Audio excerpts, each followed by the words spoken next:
Good people. It's your boy Theo Dorsey, and let me tell you about Prize Picks. Prize Picks is the best place to get real money sports action. With over 10 million members and billions of dollars in awarded winnings, Prize Picks has made daily fantasy sports accessible to all. You just pick more or less on at least 2 players for a shot to win up to 100 times your cash. Run your game all season long on Prize Picks. Prize Picks now offers Venmo for quick and easy deposits and withdrawals into your account this sports season. Think Justin Jefferson will get more than 83.5 yards next week? How about Lamar Jackson? More than 1.5 touchdowns. Cook up hot takes with your friends and win real money this football season when you and your crew run your game on Prize Picks. Download the app today and use code THEOD to get $50 instantly after you play your first $5 lineup. That's code THEOD and get $50 instantly after you play your first $5 lineup. Prize Picks, run your game. Let's be honest. If your performance in the bedroom feels more like, uh-oh, than whoa, you're not alone. But don't worry, we've got just the thing for you. Hexus MD's new Performance Blend. No awkward doctor visits, no prescriptions or crazy side effects, just a powerful, easy-to-use pill that gets you back in the game. Hexus MD's new Performance Blend works in just 15 minutes, and it's stronger than the competition. Use discount code ESPN50 for 50% off your first order. Don't wait. Visit HEXISMD.com. The Construction Reduction Sales Event is going on right now at Greenway Kia of West Palm Beach. Greenway Kia is under construction and we need to move the 24s off the lot so the new 2025s at the port can be delivered. So, we're making deals that other dealers won't. New 2024 Kia Fortes are only $149 per month. Make no payments until next year. Plus, we want your trade. Get up to $6,000 over Kelley Blue Book fair market value for any trade. If you have a job bringing home $350 per week, we want to approve your credit.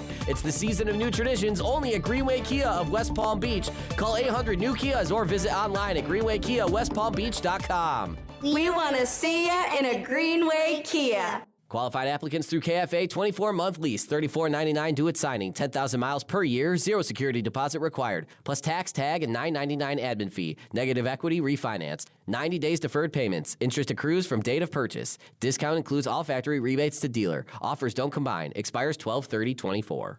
Maximize your 2025 spring training at Roger Dean Chevrolet Stadium with a spring training mini plan. Pick up your 4-game Marlins mini plans, 4-game Cardinals mini plans, or 6-game mini plans for both the Marlins and the Cardinal games. Mini plan buyers get up to 10 tickets per game and get early access to marquee games like Cardinals Yankees on March 9th or Marlins Red Sox on March 14th. RogerDeanChevroletStadium.com. Anajar and Levine. Call 1-800-747-FREE. That's 1-800-747-3733. ESPN 1063. WUUB Jupiter, a Good Karma Brands radio station.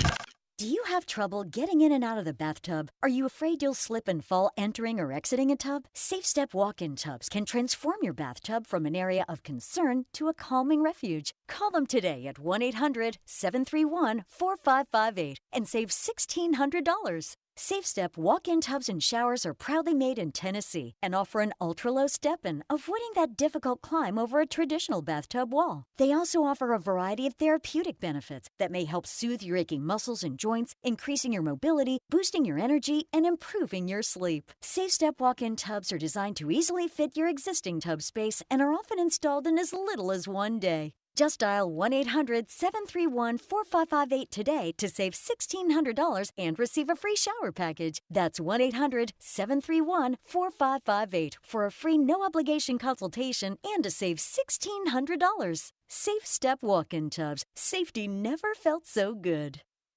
Improve your golf game fast at the all-new Kaiser University Golf Coaching Center. The Kaiser University Golf Coaching Center has the facilities, tools, and coaching you need. Enjoy the best facilities in the area with an expansive chipping and putting area, practice bunkers, a huge putting green, plus a 2,000 square foot indoor training area with 3 hitting bays, cutting-edge analysis technology, and more. The Kaiser University Golf Coaching Center in the heart of Palm Beach County off I-95 and the Turnpike. Find out more at kaisergolfcenter.com. ESPNWestPalm. ESPN West Palm and Humana are proud to recognize military veterans within our local community. Our Veteran of the Month is Captain Ronald Williams. Captain Williams served 28 years in the United States Navy. His service was nothing short of extraordinary, with leadership that earned him numerous awards, including meritorious service medals. He also received multiple Navy and Marine Corps Commendation Medals and the Global War on Terrorism Service Medal. Now,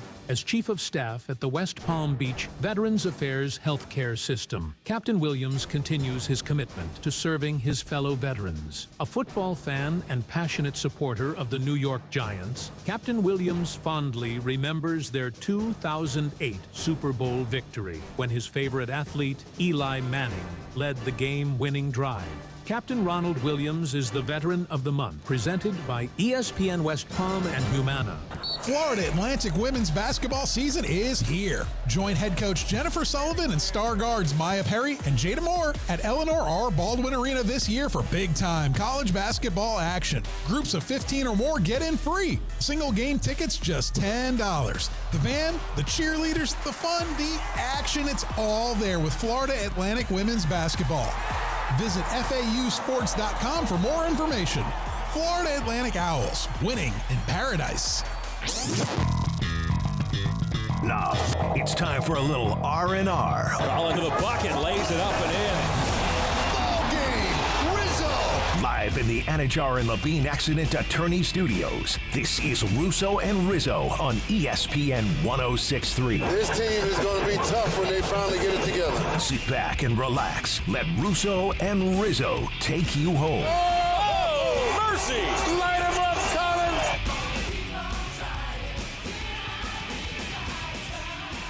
Good afternoon, everybody. It's a Friday edition of Russo and Rizzo, an extended edition of Russo and Rizzo.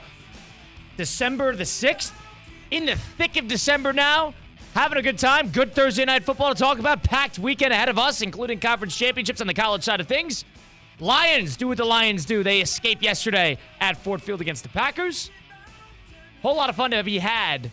Got you till 6 p.m. today. No Theo Dorsey on Theoretically Speaking. He is out of commission. So why not? We'll expand a little bit. We still got Christian Cat, of course, as always, behind the glass. We got Mike Rizzo and Colin Russo here at the State of Play Studios in downtown West Palm Beach. Good game last night. Good Friday. Vibes are high. Everybody's having a good time. Good weather. There's not a lot to complain about right now. No, not at all. And anytime Russo and Rizzo gets an extra hour, Colin, I'm fired up. So it was funny. Hit the candy store. Open up the curtain a little bit. Kyle comes up to me and she goes, Mike, dude, would you be open for doing an extra hour? I said, brother, anytime we could get more airtime, I am in favor of. So I want to thank the powers above, the great Stephanie Prince, the Brian Rowitzes of the world.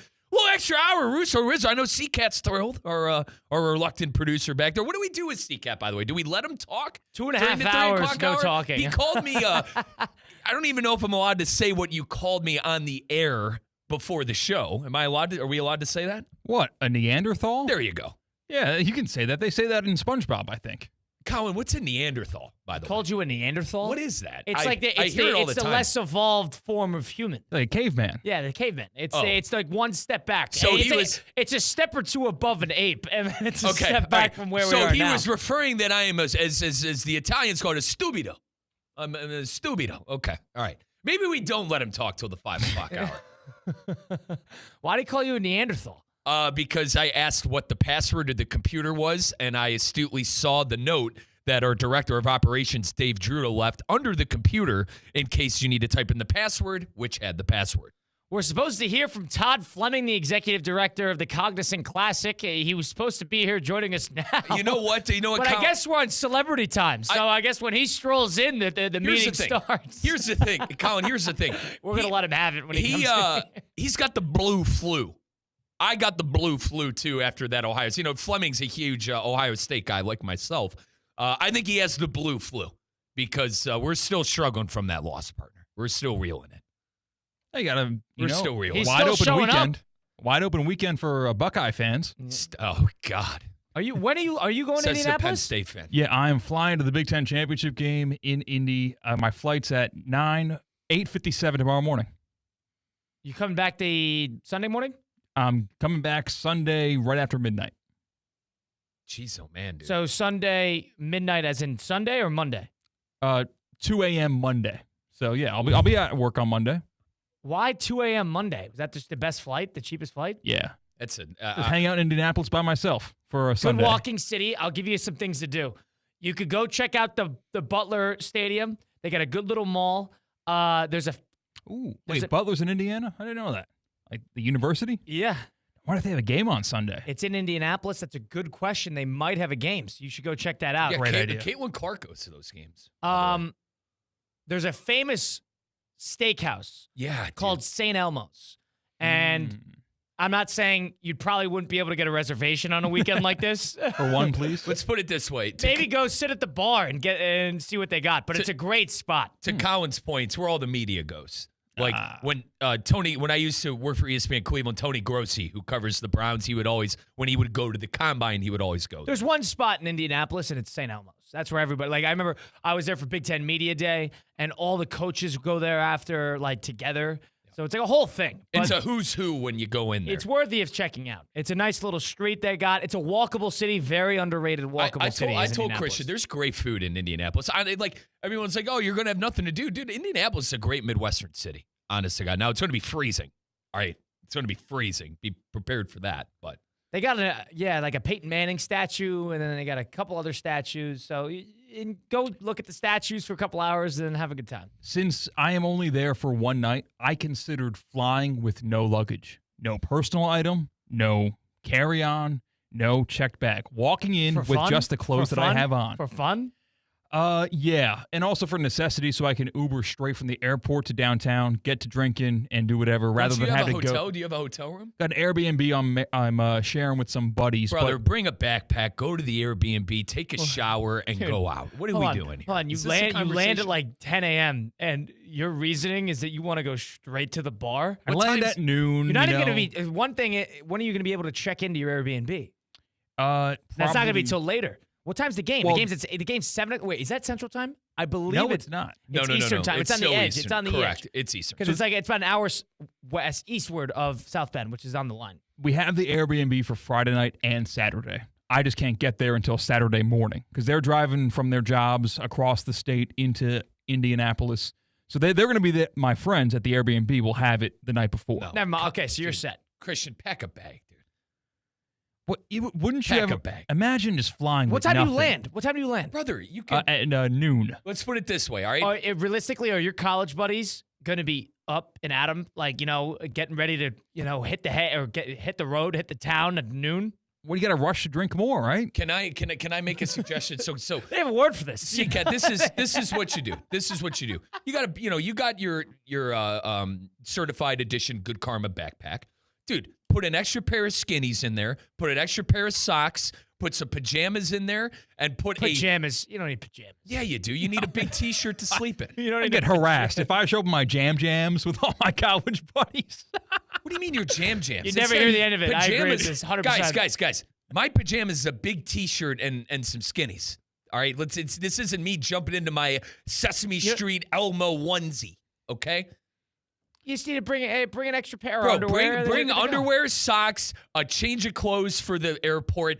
Bring a backpack. You can throw it under the flight, and you're all good. Bring your Switch, your Game Boy, whatever you want to do on the flight, and you're good to go. It might just be a mic thing, but I don't know. Do you have a Switch or Game Boy you're going to bring on the flight? No, I don't DS need to bring it with Lite, me. 3DS. People don't have that. I don't think. People don't travel with their whole compartment of Pokemon in their book bag? Okay, that's just me. I'm going to show up with no bag, no backpack, no nothing, and just 2 layers of clothes. The first, after I wear it, the first layer, I will throw it in the garbage. And then I will wear the second layer that's on top. That's not touching my body. Remember you had stinky feet the last time you was at an airport too? Brother, we... Well, because you commuted back from Greece, and you went from Greece to somewhere else to Miami, and then you went right from the airport in your Hawaiian shirt and sandals. Yeah. And you came right to work, and I don't know who the intern was with you that day, but there was somebody. It might have been Ashley. There might have been somebody in with you, and you were just stinking up. It was a chamber of just body odor. Listen, I washed my feet in the Miami airport while waiting for my luggage. You should be arrested for that. Honest to God. It's got to be a felony in some states. Maybe not Florida, but in some states. Let them air out in the flip-flops and the drive up. I think I did my due diligence. Dude, I would if I saw that, I would contact a security guard. I'm not like a big if there's something that doesn't really concern me, I'm pretty good about just whatever. That's not my business. Let me get this straight. If I saw that, I'd contact It was just C-Cat with a paper towel, one of his foot. He had a big old foot in a sink and trying to wash it while standing on one leg. Yeah. Imagine walking in. Were you hopping? How's it going, bud? Yeah, it was a pretty tall sink, so it was difficult. But listen, there were sinks for everybody. I wasn't hogging up the one sink. There were like 6 sinks. People saw you doing this? Yes, they walked in on me. Did anyone say anything? No one said anything? No, because they were polite travelers, and I appreciate it. This is a see something, say something moment. Yeah, airports have this everywhere. This is a see something. Trust me, I get it, but that would have stuck out to you. I would have texted my buddy. He's like, guys, some freak was washing his feet. They have a special section in Guantanamo Bay. It's the guys who wash their feet in the airport bathrooms, and I would be the solo person in those the jail. Unbelievable. Hey, there's Fleming. Oh, nice there to join us. He is. Unbelievable. Yeah, Todd Fleming, of course, the executive director. director. Let him in. Someone in the back let him in. Oh, my goodness. Good. Unbelievable. Courtney got him. We were supposed to be joined by the executive director of the Cognizant Classic of the Palm Beaches right here in South Florida. I think we have a guest, too, Colin. Yeah, I mean, he's bringing friends. He's got the whole thing. I mean, I didn't realize this is a whole thing. We were supposed to be joined by Todd Fleming, and I guess Todd will join us whenever he deems fit, despite the fact that we have a radio program that we have to stick to a schedule. Correct. That does not apply to the executive director of the Palm Beaches, Todd Fleming. So not on schedule, not on top of his game. We're going to have to give him a couple knocks for that, a couple downloads, going downward on the leaderboard for Todd Fleming. But in the meantime, you're going to Indianapolis this weekend. Grab a seat, Todd. Grab a seat. Put the headset on. Get your stuff together. We're on Todd Fleming time as we welcome him into the program. C-Cat's going to Indianapolis this weekend. He's going to the Big Ten Championship. First of all, Mr. Fleming, Todd Fleming, of course, the executive director of the Cognizant Classic of the Palm Beach, is joining us now. Guys? What's going on? How you doing? I'm good. I'm upright. That's the best way to put it right now. Running a little crazy today, so sorry for being late. Oh, all good, dude. And Todd, I told Colin you had the blue flu. You know, that's what I've had. I've had the blue flu since Saturday at about 4 p.m. Well, you call it blue. I call it day flu. Oh. I mean, we haven't had a chance to catch up on this, and I'm not sure this is the platform for me to vent and get my emotions out. But how'd you watch the game? What was where were you? So I have a little tradition: is when the game gets tight, I go outside and watch it through the window. Right, so I was standing outside. How's that working for you? The last several years. Well, for every other game that gets tight, we figure out a way to pull it out. The blue game, not so well. I went and took a long walk. You're a walker after a tough walk. Well, I'm old now, right? Yeah, I'm getting older, right? To Todd's point, Colin, I was standing up from second quarter till the end of the game. Even at halftime, what point in the game did you realize we're not going to win this one? After the opening series when we settled for a field goal and not a touchdown. Wow. That's when I got You're really... a bit of a doomsdayer with Ohio State. He's worse than me. He's worse than me, honestly. I actually am. Todd, when I said we weren't going to win was when we went 3 and out after Sawyer got the pick. I knew we were done. You were punting the ball back to them on Ohio State's own 40 with 6 minutes to go in the game. What did Michigan do all game? Held the ball 4 yards, 5 yards, 4 yards, 5 yards on the ground, drained the clock, and that Zavada was good from 70. That guy could hit 80-yard field goal. That guy's a pro kicker. Game. That guy's good. Oh, he's going to be. They could have lined up from the opposite 20 and made a field goal that game with that guy. So, but look, the opening series, we settled for 3. I started to get worried. I go mute. Then as the game proceeded to go on, and we don't make an adjustment. They were running a nickel set of defense the entire game, and we tried to run dives the entire time. So I went outside probably the start of the fourth quarter and paced for a little bit, and then after we had to punt, I started my walk. Yeah, it was over. We knew it was. Every Buckeye fan in that stadium knew it was over. And from when the Buckeye people were like, they're getting the ball back with 40 seconds. I said, have you seen our last 4 drives? Have you seen this offense the last 4 times they had the By ball? the look of it, they're not gonna lose a home game. Oh, please. They're Oh, that God, team's here done. we go. No, but they're not gonna lose. No, I'm saying in the college football playoff, they're gonna have a home game. It doesn't matter. I don't think it matters. Well, look. All right, so let's hold on. Let's break. I don't if want to we do win Ohio if we State for win it- 25 minutes. If we win it, awesome, great. Back on the bandwagon. Love the university. Still not our coach. But who are we getting? We did this. We did a whole day of this. Todd, my thing Meyer's is, not coming back. You know, I am not Ryan Day guy. I need someone lined up before I can Day. Matt Campbell from Iowa State. Toledo. He's an Ohio guy. He's 46 years old, a 3-time Big 12 Coach of the Year. He's been there for 7 years. No, I got to find out. The coach is on the staff. No, Todd knows this like I do. In Toledo, Heartline? there are Heartline? Hardline. Go. In Toledo, there are a lot of Michigan fans up there. That guy might have grew up rooting for the blue. So I mean, there- until the there's some check phonies. clears, I think he'll be Ohio State pretty quick. There's some, but what I'm saying is there's some phonies up there in Toledo that root for the Detroit teams and Michigan. Well, Drives me nuts. the other name that would be really interesting. I don't think we have a shot at him, but I think it would be really interesting is Vrabel. Yeah, He he came doesn't. out and He's said going to he get an doesn't NFL want it. look. Yeah, He's I know going he to said he get an doesn't NFL want look. But he's going to get NFL money at Todd- Ohio Todd- State While we too. speak of an NFL coach making his rounds in the college set, have you seen this Belichick news? He met with UNC twice. He met with them in Manhattan as well with the big executives of the university, Yeah. and there's a bunch of theories about this. What is your reaction to Bill Belichick, UNC, which is a good job? That is a very underrated job in college football. I do not disagree because they're very well funded, beautiful university, massive, High academic, in the heart of a lot of football talent too, right? Because they'll be able to pull anybody from anywhere. It's Belichick.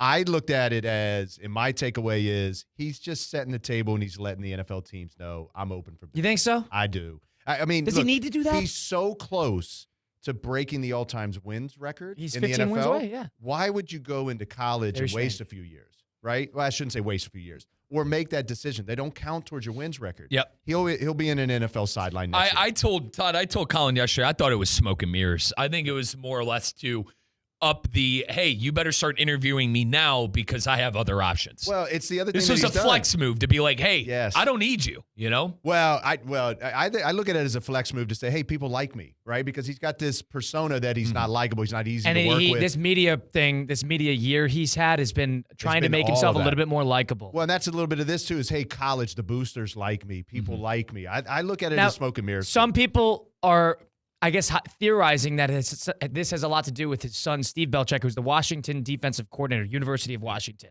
Okay. And whether he wanted to take that job or like set him up for a position there or something like that. There was also theorizing about that. Who knows? Who are we to theorize? Nepotism exists, but I'm not sure. We know. But I'm not sure. I'm not sure he's going to go to Chapel Hill just for his kid. Wait. He wants the wins record. He He's will be on an 15 NFL wins sideline. away. But look, you brought up an interesting point there with the wins record and the best coaching jobs in the NFL. Let's get to this because I want to do a little Who Missed the Cut presented by the Cognizant Classic. Let's go. Oh, my goodness. This is not good. It's beyond hard to watch. 4 will enter. 3 will survive. It's time for Who Missed the Cut? Presented by the Cognizant Classic in the Palm Beaches, February 27th through March 2nd. So, of course, the Cognizant Classic of the Palm Beaches coming up in late February. We've got the executive director himself, Todd Fleming, joining us now. If you want to get involved and go check out the Cognizant Classic, Todd, where's the best place to go for that? Yeah, you visit our site, thecognizantclassic.com. Everything's on sale. Everything's there that you need. We need your support come 2025. It's going to be an outstanding event, so I'm very much looking forward to that. And, of course, a couple big weeks ahead on that sense. In the meantime, Who Missed the Cut? I got 4 options for you, and, Mike, you haven't seen this as well. 4 options, and it's about coaching jobs. Okay. Who's going to miss the cut in terms of a coach job, how desirable it is, all right? I'm going to give you 4, and you're going to tell me which one you don't want to deal with, all Okay. right? Yep. Doesn't matter who you are as a coach, but I'm going to give you 4. Let's assume that Zach Taylor gets fired, okay? So the Bengal job is open. The Bear job is open. Let's assume that the Cowboys move on from McCarthy. McCarthy's moved on. The Cowboys is open. And I'm going to include this. I don't think this is an easy out. Some you guys might disagree with me. The Jaguar job. Okay. Who misses the cut there? Let's talk it out. I think as we traditionally do this on Fridays, I think it's rotated back around. I think it's my turn to go first. And I think we started one of the original things about who misses the cut on a contract. And I said Trevor Lawrence misses. It was the bad deal for the Jaguars. Okay. I don't want to deal with the Jaguars' job. I think you've got a quarterback that has proven consistently that he's not good, can't lead you to victories. It's a smaller market. Sorry for our friends up north. Smaller market, so it's not going to be attractive enough, I think, for free agency outside of state income tax. I think Jacksonville is the one that's off the table. Now, they're going to have a general manager job likely open, too. Sometimes it means a big deal in terms of you don't have to deal with the umbrella. But, okay, so you're out on the Jaguar job. What about you, Mike? And Todd, I apologize for this because he's a big Cowboy fan. I don't want to deal with Jerry Jones. So that's why I'm out and I'm cutting the Cowboys off of this list. And you're going to have to believe in Dak Prescott, too. You said you're not a Lawrence believer. Yeah. I'm not a Prescott believer. No. And Colin got on my case about this early on in the year. He goes, Riz, you say the Cowboys are a championship-level roster, but you don't like Dak Prescott. Makes sense of that for me. I hear Colin, and I hear a lot of Cowboy fans that like Dak, but for those two reasons, Dak Prescott and Jerry Jones, I'm out on the Cowboy job. No, I think it's fair. I think it's fair commentary. Sorry. I think it's fair commentary. The caveat to that is the potential of what happens and how your name echoes in eternity. Right. If you win it's as a Dallas Cowboy. It's an illustrious position. It's a high ceiling position. And Todd, Correct. and listen, I know the defense can be inconsistent, but I think they have great playmakers when healthy. Able to turn the tide of a game, get a turnover, get a pick six, get a sack with Micah Parsons. Who's that Bland with all those pick sixes last year? I know he spent time hurt this year. So I like a lot of the pieces on the team. I just nonetheless don't believe in the owner. And I know Jerry's been great. 5 championships speaks for itself, one of the best owners in NFL history. I just think time has passed it. And I also am not a believer in Dak. So for that reason, Cowboys, Colin. Now, leaning on the side of Cowboys as well, just for the same reason. Jerry Jones is 82 years old. Let's call it like we see it. And no 82-year-old should be a general manager, in my opinion, in the NFL for a multitude of reasons. I think Jerry's a little nearsighted for obvious reasons. He's old. He's nearsighted. He wants to win now. He wants to win today. You got to think, not in the sense of 1 year, but how does the 3 years look? Right. Yeah, and I don't know if Jerry really thinks like that. And we gotta realize the contracts too. Like, are those contracts going to age well? I love CeeDee Lamb. But is that going to age well? Is he going to be able to play to that level 3 years? You got to think of lore, too. That's a popular job. Todd, Colin and I have the conversation about wide receivers all the time. Let them ride out their 4 years, 5 years, and then go draft another one. Right. So you pay the really good ones, but at the same time, sometimes really good ones are good for a while. So I think you got to keep an eye on some of those contracts that Jerry Jones has signed and keep an eye on Dak Prescott. So for that reason, I feel like I'm in Shark Tank. For that reason, I'm out. Now, can I sell you a little bit on the Jaguar job? Yes, please. Try to. No. Loyal owner. You can't. Loyal owner. Good draft capital. They're going to have the number 1, number 2, number 3, and they don't have to draft a quarterback. They're going to have likely a general manager spot open. A Super Bowl winning coach failed there, Todd. The Silver Fox, Doug Peterson, failed. Well, he there. also failed. I mean, like, he won in Philadelphia, but he was also forced out of Philadelphia as well. So there's that. But I'm just saying, it's a loyal owner. You're going to get a long leash. You got nothing. You got no expectations, what some people like. Yeah. You got a roster. I agree. A lot of it relies on unlocking Lawrence, and who knows with the coaching staff. Dealing with Urban Meyer, and then Peterson and him have a disconnect. The whole thing. Right. Urban. I forgot her. Urban was there for what, 12 games? Dude, we did a whole bit with Urban. Doesn't even come back on the team plane after the Cincinnati game. Guys, my personal favorite was him calling his assistant coaches and kicker a loser. And it became a whole bit when I was a radio show host in Peoria. Is Hysterical stuff. that Bengal job that great? Yes, it is, because you get 3 years of Burrow. I mean, if they don't start protecting him, then we're only going to have 3 years. But you get 3 years with Burrow. And they're in a similar situation where they have to pay Chase. They're going to have to pay Higgins if they want to keep him around. Well, I think Higgins is leaving. And something Colin brings up is that defense is a nightmare. Yeah. And my old man always says, Mike, like clockwork, the Bengals draft offense. They always draft offense. It's no coincidence that defense is a nightmare to me.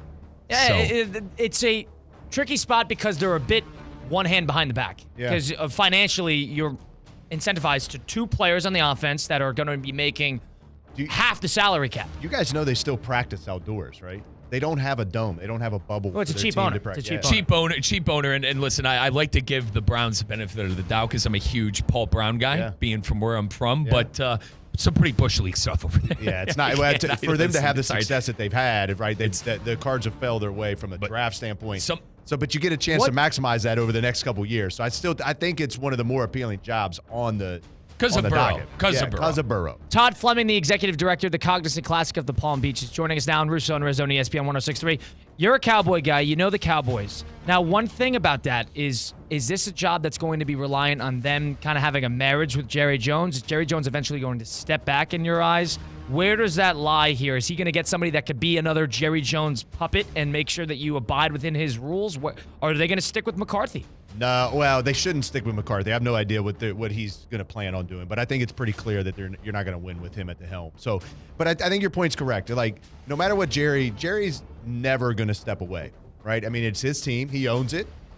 He's in control of it, and he's gonna be involved with it. It's going to be a marriage that's going to have to work with the coach. That's why, again, like another like Vrabel may work. Guy that just wants to be about football, is not going to worry about kind of front office. Will allow the owner to have his say, have the GM have his say, go coach the team. But it's going to be a really, really difficult place to go and win because mediocrity has become a little bit of the atmosphere that's accepted. Can you tell Todd quickly? Can you tell Todd's a Buckeye fan with the Vrabel? Okay, Vrabel's going to go coach his Cowboys. Well, but again, I mean, Vrabel was what, 2-time NFL Coach of the Year. I mean, like he's proven. I mean, he's won Would you accept 3 Belichick? Super Bowls. I would accept. Yes, I would accept Belichick in Dallas. I would, as a fan. I think that gives me all the hope in the entire world. That's 1A. That's 1A in my mind. I don't know if Belichick would want that because Belichick's going to want control. But again, it goes back to our point. If Belichick gets 15 wins and breaks it as the head coach of the Dallas Cowboys, that's historic. It's monumental. Let me say this: if there's one person I think that would be able to get in Jerry Jones's ear, Bill Belichick. Well, who was his predecessor that had a pretty good, decent run at the Cowboys for multi-year and dealt with a younger, more vibrant, more exuberant Jerry Parcells. Yeah. So Belichick wouldn't. Yeah. Belichick maybe, but eventually all good things are going to run its course in that scenario. Now, the one thing about Belichick is he's likely a short-term answer, and whether that's a good thing or a bad thing is entirely up to you. But another thing about Belichick is Belichick needs to prove something that he can do something without Brady. And what better place to kind of? I was either going to say the Jets or the Cowboys. And, like, have the Brady Tampa Bay moment where if you win a couple playoff games, get to a big spot with a win-now-ready team, especially a team that doesn't consistently win, Jets, Cowboys, that would be the legacy thing that I think he needs. I think Belichick's going back anywhere to the tri-state, and if he's going to go back into New Jersey, he'll go to the Giants route. He's not going back to the Jets. He's not going to play that. I want to go back to what you said, Colin, of is it a good thing that Belichick's only going to be there for a little bit if he does go to Dallas? I think so. Look at the contracts with Lamb, with Prescott. This is a win-now roster. So I could argue Belichick is the perfect guy for the job for that because he is trying to win now to break the Don Shula record, to get another Super Bowl, and to prove that he's good without Brady. Well, you know what? I think we may have just solved our own answer here, right? We've talked about 3 of the teams and can't come to a conclusion. We've not talked about the Bears. So is the Bears the one that misses the cut? Because it depends. Now let me tell you this. It depends on if you're a Caleb Williams sympathizer. Oof, and I am not. I told Colin yesterday when we were on remote, a coach is going to take that job if they're not all in on Williams. Coaches are going to an offensive coach. What's the thing with the NFL with the coaches right now? It's head coach and play caller. Right. If there's a young head coach and play caller that's looking at that job and going, I can't coach that kid. He's not going to take it. No. So you got to be a believer in Caleb Williams. And I'm not. Well, I mean, are you a believer in Caleb Williams? I am not right now. Wow. I am not. I'm not a believer in him right now. You don't like any quarterbacks, do you? He's just classic. No, give me defense. Give me somebody that's got a good defense. I'm in all day. Now, the problem with them is, Colin, one offensive route didn't work, one defensive route didn't work. What do they do now? You know who I think might be Special a sleeper? teams I don't like think Harbaugh was. Ben Johnson is, of course, the 1A candidate outside of everybody, I would say, especially after last night. I mean, as methodical as they get, unbelievable. We'll get into Thursday night a little later. He likes the small market teams, but if he doesn't want to deal with that team, it's in division. Maybe he doesn't want to deal with that. If there's a backup that they needed to go and they wanted to go offense, and I assume they will, Joe Brady, the offensive coordinator from the Buffalo Bills. He's a guy who spoke to Burrow. He spoke to Josh Allen at the Buffalo Bills. He's young. He's somebody who has always been talked about. That might be a bit of a high flyer, but I think it might be an option. To Colin's point, 2019 LSU Tigers called the plays for Joe Burrow. Yeah. Okay. Well, look. Jamar Chase, Justin Jefferson, offense was loaded. I love the debate. I think you guys have swung me. As much as I hate to say it, Dallas has probably got the most issues. is probably the hardest kind of The place most to come handcuffs. into. It's the most handcuffs. Well, yeah, because they're It's under the most issues. contract. You know, is the money an issue, Colin? How much money do they have to spend? I love franchise. my guys in Dallas. I love you guys. I think we got to go Dallas Cowboys. Wow. It is official. It's official. A Cowboy man himself, Todd Fleming, is anti-Cowboy. No, don't say that. No, don't say that. Put it I'm in a the realist. newspaper. He's Missed worse the than cut. me. I thought I was due. Todd, you're doing a great job with us. Really quickly, tell us what's new with the Cognizant Classic of the Palm Beach. Yeah, look, I appreciate the platform. It's good to be able to jump on with you guys. We always have fun out here before I come on with Theo. So we miss you, Theo. But I'm going to talk a little bit of community impact today. I get to do something really, really fun here this evening. Our equipment grant. So we the first awarding of the equipment grant we gave to the Police Athletic League and the Palm Beach County Sheriff's Department. Tonight we get to award it again. We're going to give it to the Inner City Youth Golf Association. Nice little event that we're going to do over in Riviera Beach and be able to provide some golf equipment for some of the youth in our marketplace that need it, so that way they can grow the game and grow their interest in the game. So a little bit tonight. The tournament's all about impact, all about making sure that the community understands that we're here for them. And tonight just is another iteration of what we're going to do in regards to how much we mean to this place and how much the community means to us. So talking community today. I love to hear that. Absolutely. That's the man himself right there. The community impact has got to be, that's the best part. That's why you do it. Yeah, it is. I mean, you guys have heard me say this before. I mean, look, we can be on TV, and again, we deliver the tournament in 28 languages on 3 different platforms, ESPN Plus being one of those. But ultimately, we're a local regional event. So our North Star has always been making sure that we're making the right impact here, and tonight's just another example of what we can do when we all lean in together. Looking forward to that. Looking forward to the Cognizant Classic of the Palm Beaches. Of course, that is Todd Fleming, the executive director of the event, joining us now on Russo and Rizzo. We'll take a quick time out on the flip side of things. What happened on Thursday night football? 34-31. Lions win as time expired. Bulletproof. Not sure if I'm there yet, but another situation where the Lions keep going for it on 4th down. Is that to the detriment of the team, or is that to the benefit of the team? Good little question, Todd, really quickly. Detriment or benefit? Benefit.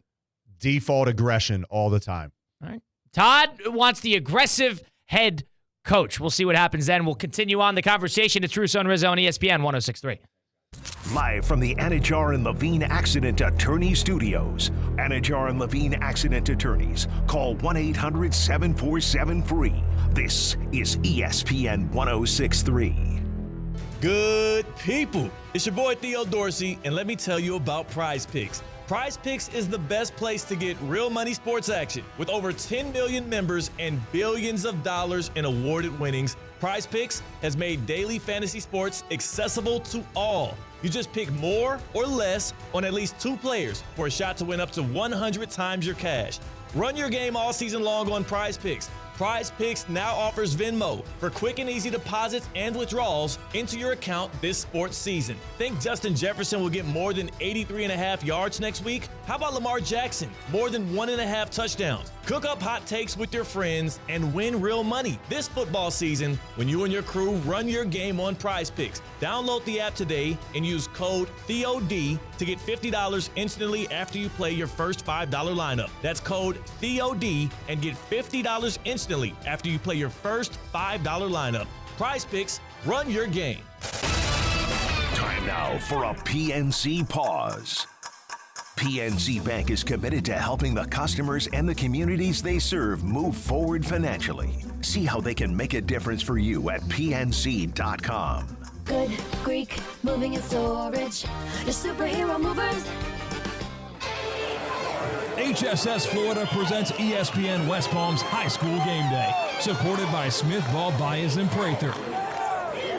The West Boca Bulls are getting closer to the ultimate goal and will try to punch their ticket to the state championship. Coverage starts at 6 p.m., also presented by Kaiser University, Land Rover Palm Beach, Duffy Sports Grill, Shaw Sports Turf, South Florida Ford, Bud's Chicken and Seafood, and the Boca Raton Bowl.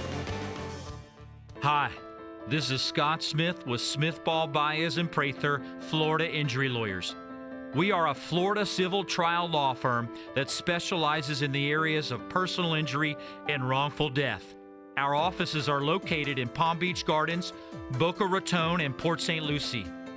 Our lawyers have litigated thousands of matters at the Palm Beach, Martin, St. Lucie, and Indian River County courthouses.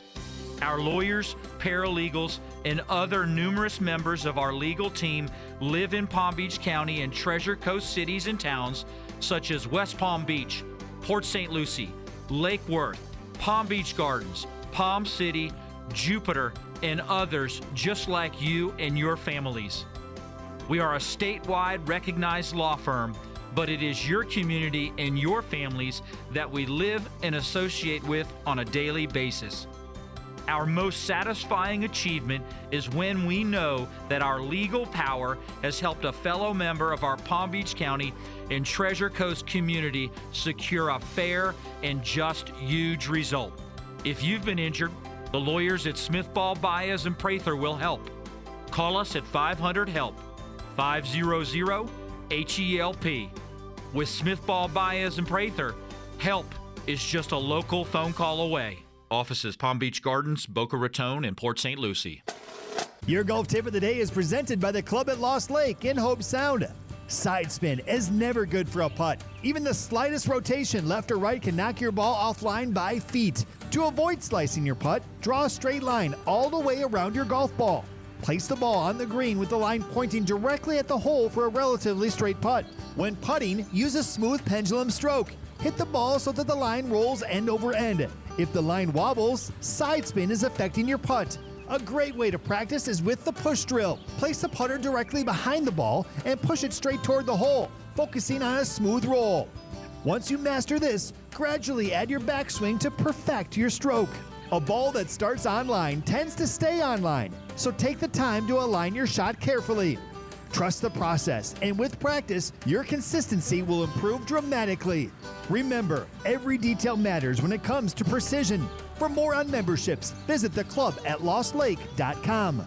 Cashback is not available on gas in New Jersey and Wisconsin. $5,000. That's the average amount of money people in the U.S. are now spending on gas in a year. $5,000. That's crazy. If you drive, you have to download Upside, the free app that gives you cash back every time you get gas. That's right. You can earn real cash back with Upside just by buying the gas you're already buying. You can literally start earning cash back today. I use Upside every time I fill up, and I've already made around $200-$300. You're putting gas in your car anyway. Why not get real cash back? If you like free money, download Upside. I'm saving the cash I earn from using Upside to help pay for a vacation later this year. Download the free Upside app now to earn cash back every time you buy gas. Use promo code GARAGE to get an extra 25 cents per gallon on your first tank. You can cash out anytime right to your bank, PayPal, or a gift card for Amazon and other brands. Just download the free Upside app and use promo code GARAGE for a 25 cents per gallon bonus on your first tank. That's code GARAGE for a 25 cents per gallon bonus.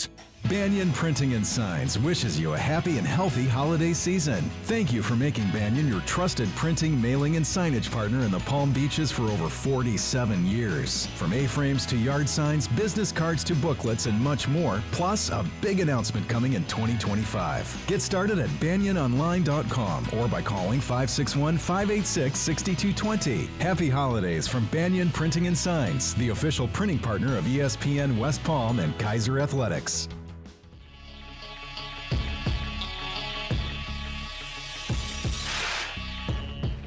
Let's get back to the Anajar and Levine Accident Attorney Studios. This is Russo and Rizzo on ESPN 106.3.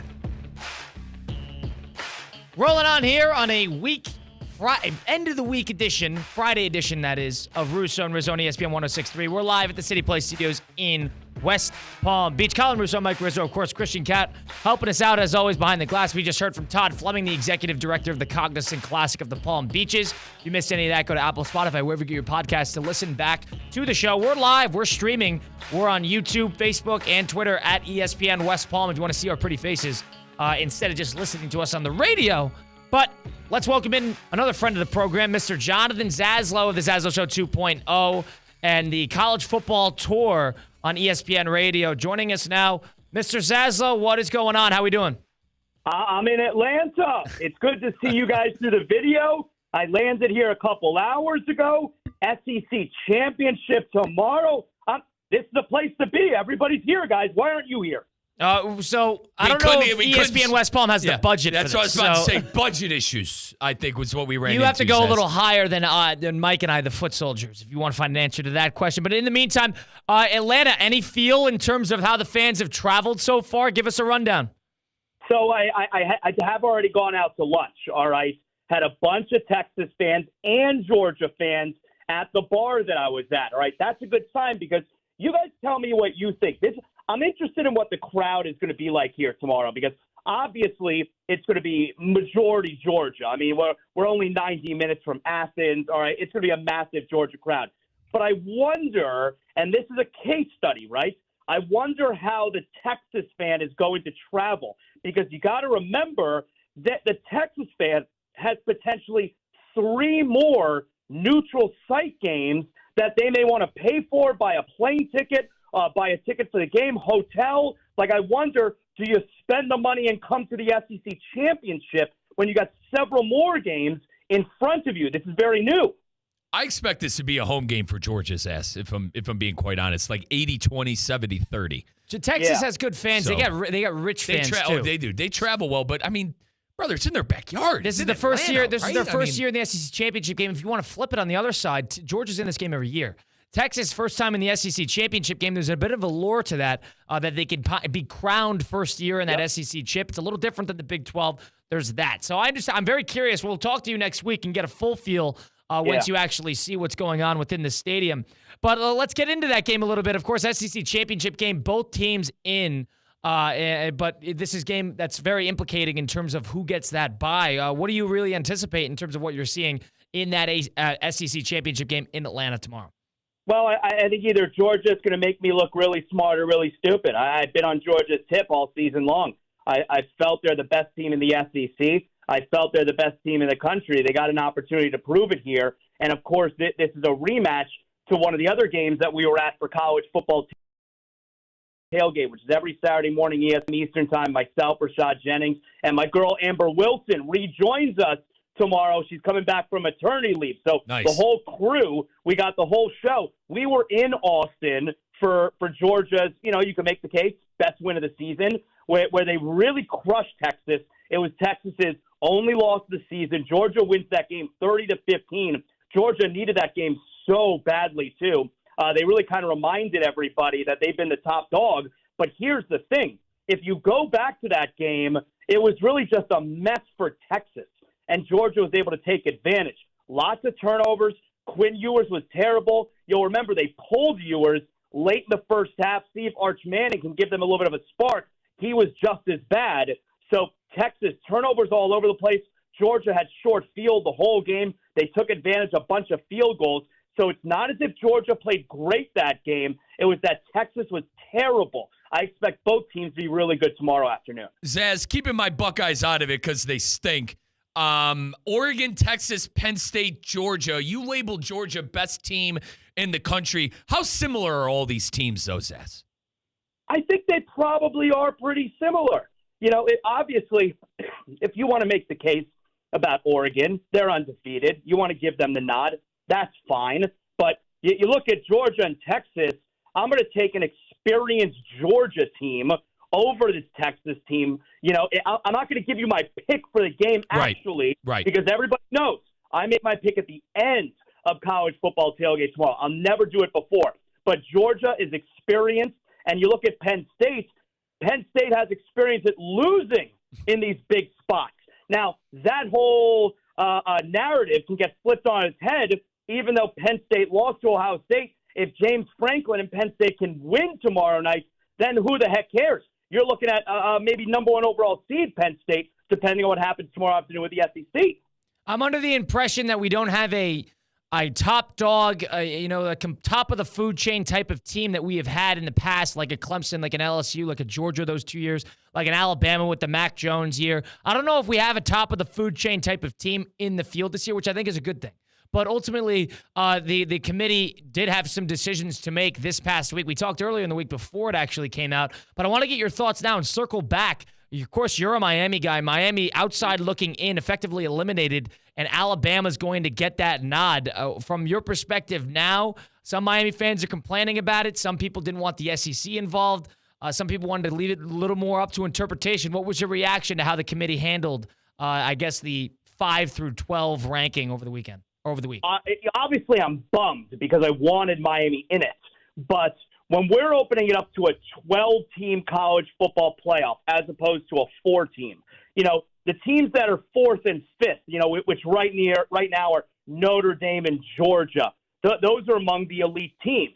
When we're talking about the 11th team, the 12th team, because 11 is the money spot, 11, 12, and 13, these are very flawed teams. It's like we're mad in the NCAA tournament when you missed the bubble and 64 teams got in ahead of you. There's 64 teams that are allowed, and now there's 12 teams allowed. So, excuse me, if you didn't make it, it's because you made lots of mistakes along the way. Now, I don't agree that they took Alabama ahead of Miami, but Miami has flaws. They lost 2 of their last 3 here, and it's almost like a UFC fight, guys, where if you want to leave it in the hands of the judges, you could get screwed, and that's what happens. Zaz, how much of the conference championship games are going to have an impact with the college football playoff committee in the top 12, in your opinion? Say that again. Say the first part. I'm sorry, Mike. No, it's okay. How much of an impact do you think the conference championship games this weekend are going to have for these teams with the college football playoff committee? Alabama, I think, is the one who is most interested in these games because I think SMU is getting in no matter what. I think they're an at-large if they don't win. I agree with that. But if Clemson wins, Alabama's going to be out as well, not just Miami. So, Clemson, they wind up stealing a bid, just like with the NCAA tournament. So I think the ACC championship maybe has the most on the line tomorrow. That's the game with the most implications, and I think Clemson's going to play well in that game. The idea that they lost their big rivalry against South Carolina in their own building but stole an opportunity, I think that's going to wake them up a little bit. I could see them being really, really pesky against an SMU team that is looking to prove a lot as well. That game has a lot of implicating factors, I agree. That's another team, excuse me, guys, that's another team like Georgia who has experience. SMU, Rhett Lashley, how much experience does the coach, do those kids have in this spot? And, of course, first year in a Power 4 conference. I like Clemson a lot in that game tomorrow. I think that game, the domino effect that can come from a potential upset in that game is large. Absolutely. And then, Zaz, we've talked about the SEC championship. We've talked about the ACC championship and the Big Ten. Is there the group of 5 championships? I mean, Boise State, UNLV. I think the thing nobody's talking about is what happens if Boise State loses to UNLV, right? They're out. Yeah. I think it's that simple. If Boise loses, they're out. Wow. They're number 10 right now. Yeah. If they wind up losing, you're going to drop at least a couple of spots, especially because now there's a precedent set here. The way the committee in past years treats losers of conference championships. They don't really penalize the underdog when they lose. But if the favorite loses in the conference championship, the history has them dropping 4 to 5 spots on average. So if Boise winds up losing here, they're done, and UNLV is going to take their spot. Zaz, do you like how you talked about how the committee and how they're ranking teams? Do you like how the committee has policed their top 12? Do you agree with their rankings? Yeah. I don't have a problem with it. Like I said, I wish it were Miami instead of Alabama. Right. I don't understand why Miami dropped so many spots comparative to Ohio State and how many spots they dropped after losing to an unranked team at home, how much Alabama lost after losing to a bad Oklahoma team by 3 touchdowns. Miami loses to number 23 Syracuse by 4 points, and they drop more than both those teams. That doesn't make a whole lot of sense to me. But like I said, I think you're yelling at the clouds if you're upset about the 11 to 12 team in the tournament. The precedent I got, strength of schedule, right? The impression I got was they cared more about the wins than they did the bad losses. Yep. That's the impression I got. Because Alabama's losses are certainly worse than Miami's losses, but Alabama's big wins were Miami's big wins. They cared more about the wins than they did the losses. And you could even say the same thing for the Buckeyes, even though I'm all mad they lost the game. the 2 top 5 wins with Indiana and with Penn State at the time. So yeah. You're 100% right to the point that Miami's losses are very underrated. 2 good teams. Yeah. Georgia Tech had a very tough schedule, and they were at Notre Dame. They were in Dublin earlier in the year. They played Georgia. Yeah. That's a better team than their record indicated. And Syracuse was a team that, outside of that Pitt game, that godforsaken game on a Thursday night, that was a pretty decent team as well. Let's segue a little bit. Heisman. I'm not sure if you have a vote or not, but who is your leader in the clubhouse at the moment? That would be amazing if I had a vote. I should get a vote. Let's petition. I think Travis Hunter's going to win it. I mean, he is so by far the odds-on favorite. But here's the part that bothers me. Like, I don't love Travis Hunter winning it because, is he the best cornerback in the country? Probably not. Is he the best wide receiver in the country? Definitely not. But because he's above average in both of those and he plays both sides, like, everybody gets crazy. And don't get me wrong, he's a great kid, too. Yeah. Super high character. Zaz, all right? You're also great kid. Also great kid. Plays for the Colorado Buffs, too, Zaz. I think that's a big reason about it, too. Of course. So that's the issue that I have with it. Dylan Gabriel, number 1 team. He's setting records. Cam Ward, they were in contention for the AC championship. He's setting records. And even Ashton Genty.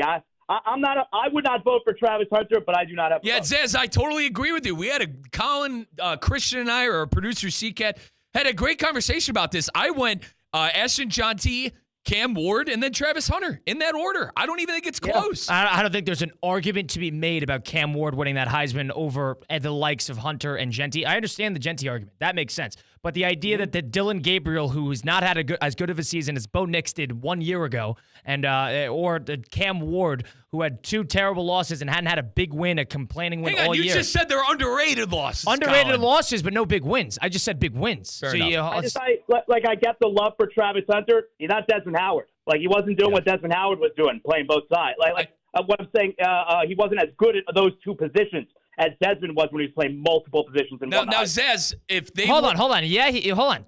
Nobody has ever done to the lengths of what Travis Hunter has done better. And I understand the Howard argument, but Hunter is a 1A prospect and he's a NFL first round talent at 2 positions.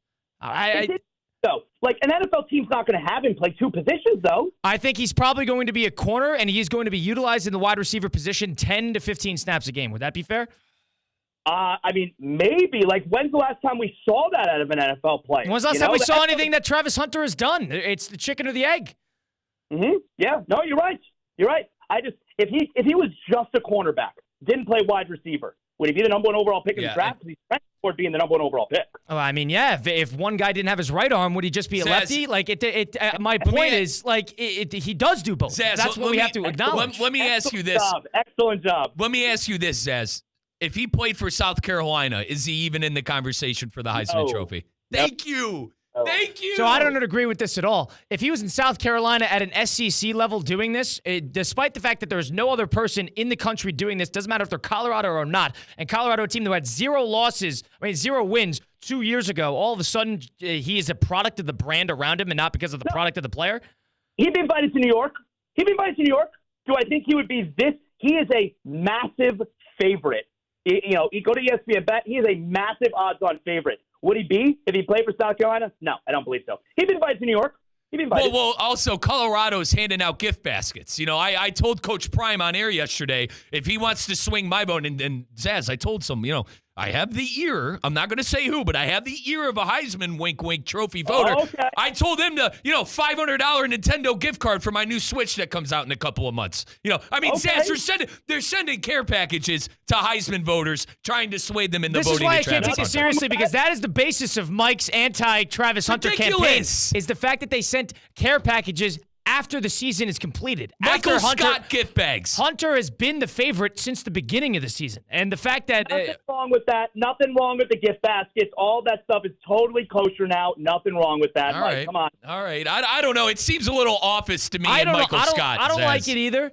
But I think that people we're sort of numb to what he is doing. Because I think it's easy to hate Colorado. It's easy to be anti-Colorado. And I'm not somebody who likes Colorado either. I'm not somebody who loves the rah-rah that Deion has tried to put under the program. He knows how to build a brand, and he's a pretty good coach. But I just don't. I think we're numb to the fact that Travis Hunter plays 100 snaps a game at a high level on both sides. Mm-hmm. Yeah. No, there's a lot to agree with what you just said there. I think that also because we've been on him for 2 years now, maybe some people are a little cold on him at this point because we've been talking about him so much. I think there's a level of people want to see Colorado and the things around Colorado to fail desperately, and I think that has a lot to do with it. Yeah, maybe. Although I'm not at that place anymore. Like, I didn't think Colorado was going to be any good this year. I think Deion's done a tremendous job. Yeah. I was rooting against them maybe a little bit early on in the season, but now it's like, how do you not love what they've done? Yeah. I mean, Shedeur has got all that swag. He does a lot of talking, but that's not a Travis Hunter thing. He seems like a great kid. Yeah, he seems like a high prospect player. After that Nebraska loss, they became the underdog again. And I think that is where they sort of been able to establish, this team's surprising some people. And then they had that god-awful, terrible loss towards the end of the year. But, Zaz, really quickly, tell us what's going on with Harris. Okay, listen, Harris, if you're a poker player, Harris Pompano Beach is turning rated poker play into a chance to break the bank for $1 million and a seat at the World Series of Poker Circuit Main Event, January 30th to February 10th. Here's what you got to do. You're going to use your Caesars reward card every time you play at a qualifying table. Once you reach 150 hours, you're then going to qualify to play in the No Limit Hold'em Break the Bank Tournament, January 29th. We're talking $250,000 up for grabs. Tournament prize monies range from $500 all the way to $20,000, all right? Get all the details at Harris Pompano Beach World Series Poker Room, open 24 hours a day, 7 days a week. You can follow Harris on social. All the details, all the action is right there. Harris Pompano Beach, Powerline Road at 3rd Street, Pompano Beach with a pump. Must be 18 or older for poker and simulcast. Must be 21 or older to gamble. If you have a gambling problem, call 1-888-ADMIT IT. Jonathan Zaslow, the Zaslow Show 2.0 and the College Football Tour on ESPN Radio, joining us now from Atlanta, previewing the SEC Championship game, which is going to be tomorrow. But let's shift to the NFL for a second. Thursday Night Football had a great game last night on Prime Video with the Lions taking over the Packers 34-31. Dan Campbell, of course, in the headlines once again for going in every 5 seconds. He'd even burned them on one, going for it on their own 30. Is this a reckless or calculated? We had this conversation a lot, but it burned the Lions, and of course, in that NFC Championship game. Where's your perspective on this and how Campbell kind of handles these conversions late game? This is who they are, all right? They lost like this in the NFC Championship last year, but it's all-encompassing with Dan Campbell. The team, the coach, they are who they are. They are absolutely a mirror of their head coach. It's a perfect example of taking on the personality of your head coach. And how can you say that he's not doing it the right way when we're talking about one of the worst franchises in all of sports, and they are where they are right now? Yesterday was a legendary coaching performance. We've never seen anything like it. I mean, he's just going for 4th down all over the field. And then, guys, like, what were you thinking? When you had 4th down, there's 43 seconds left. You can kick a field goal, reliable kicker, 38 yards, no big deal, and you got a chance there to win the game. What were you guys thinking? Because I turned to my 15-year-old son. I said to him, I go, are they going to go for it? What were you guys saying to yourself before they made the decision when they were in the middle of the timeout? Did you think that they were going to go for 4th down again? I was for it. I really was. And I mean, it's their brand. So, Zaz, it's their brand, right? That's why I'd be for it. Just how good they played. That Packer defense couldn't stop them all game. They had a 12-play drive. They had a 10-play drive. They were in the middle of an 8-play drive, scoring drives, all in the second half. Go for it. Do not give Love the ball back. That offense is playing well. Say what you want about Campbell. If you agree with the way he does things or whatever, he's consistent, Zaz. Yeah, all right, and I respect. I was going to say I respect someone. I respect someone who hangs on to his laurels like that. Honestly. Yeah, that's who he is. And what it came down to is, look, you can kick a field goal, and maybe you'll still have to go to overtime with 43 seconds left. Maybe. Or if you could pick up 1 yard, you win the game. And Dan Campbell's like, of course I think I could pick up 1 yard. So I love what he did there. I know Nick Saban said it earlier today on McAfee. I 100% agree where if you have a chance to end the game with your offense on the field, do it. And that's what they did last night. It was stunning watching it happen because we've never seen these type of decisions consistently made throughout a game. But that's the key, right? They're consistently made by Dan Campbell. I love it. It was a legendary coaching performance last night. We'll never forget it. Yeah, the way I look at it is you live by the sword, you die by the sword, but the Lions are, got one loss because of it. So off of that, they lost the NFC Championship game. They were up in that game 24-10. So there's a level of... They're living by the sword. They've been living by the sword for They're not dying by it. They've been living by it. They were dying for the last 30 years before Dan Campbell got there. They're living. And that's why I respect Campbell so much. You could agree with him. You could disagree with the way he does things, but he is consistent, and he will have his way no matter what. I guarantee you, boys, if similar situations come up, if they're in the NFC Championship game and similar situations come up to the year before, he's going to still go with his gut, and he's going to do what he always does, and that's go for it and take a risk and take a gamble. Yeah, at the point where he has asked his team to believe in him. If he doesn't continue to go for these fourth downs, he's not believing in his guys. It's a reciprocation. He has to go for it in those spots because otherwise he is telling his guys, I'm asking you to believe in me even though I don't believe in you. And he's not going to do that. It's a big invigoration in the locker room as well once you play super aggressive like that. It's almost like you're getting your big win already when you're on a giant win streak. There's something in the morality of it all, at least in the morale of the team. It can be hard to keep focus throughout a long season, but he's maintaining that with this team because they're different.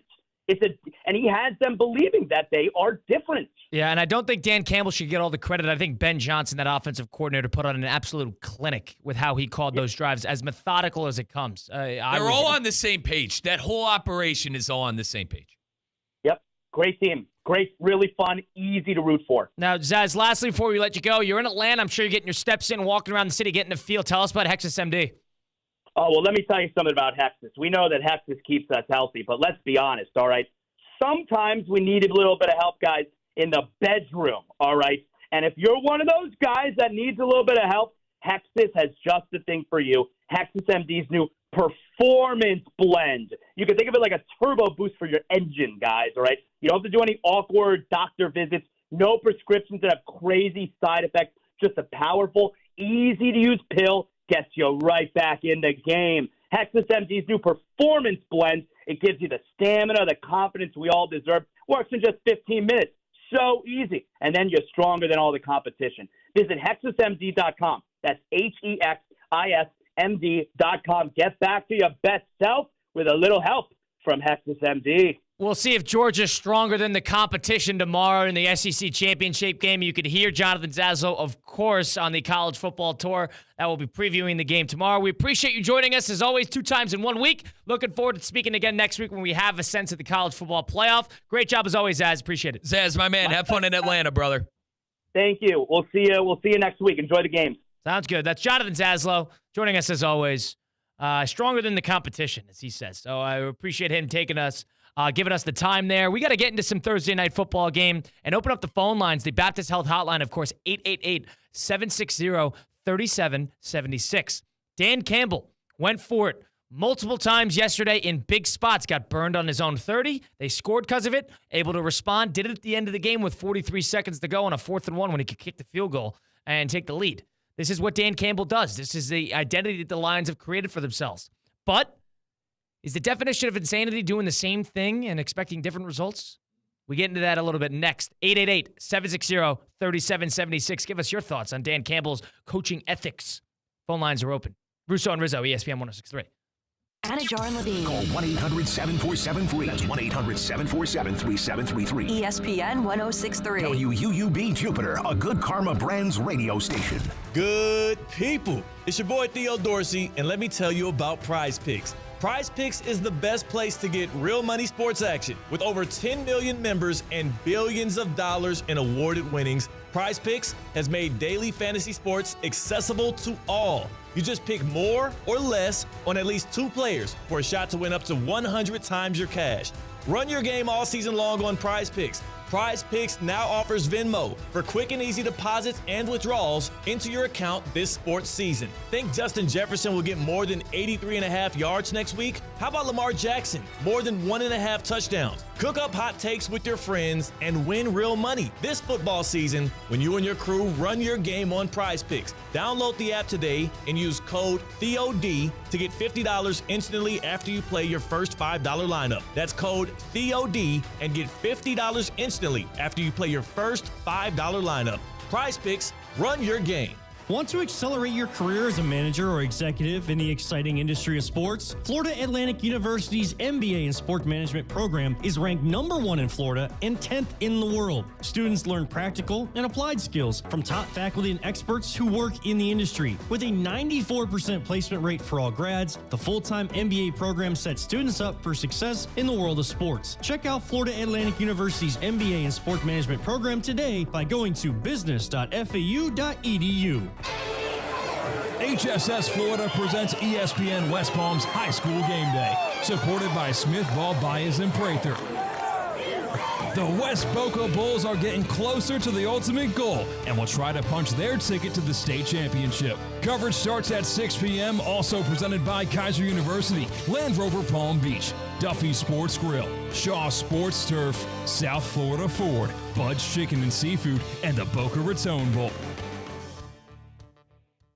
Hey, it's Josh Cohen for the Accident Attorneys, Anajar and Levine. Car accidents, truck accidents, slip and fall, trip and fall.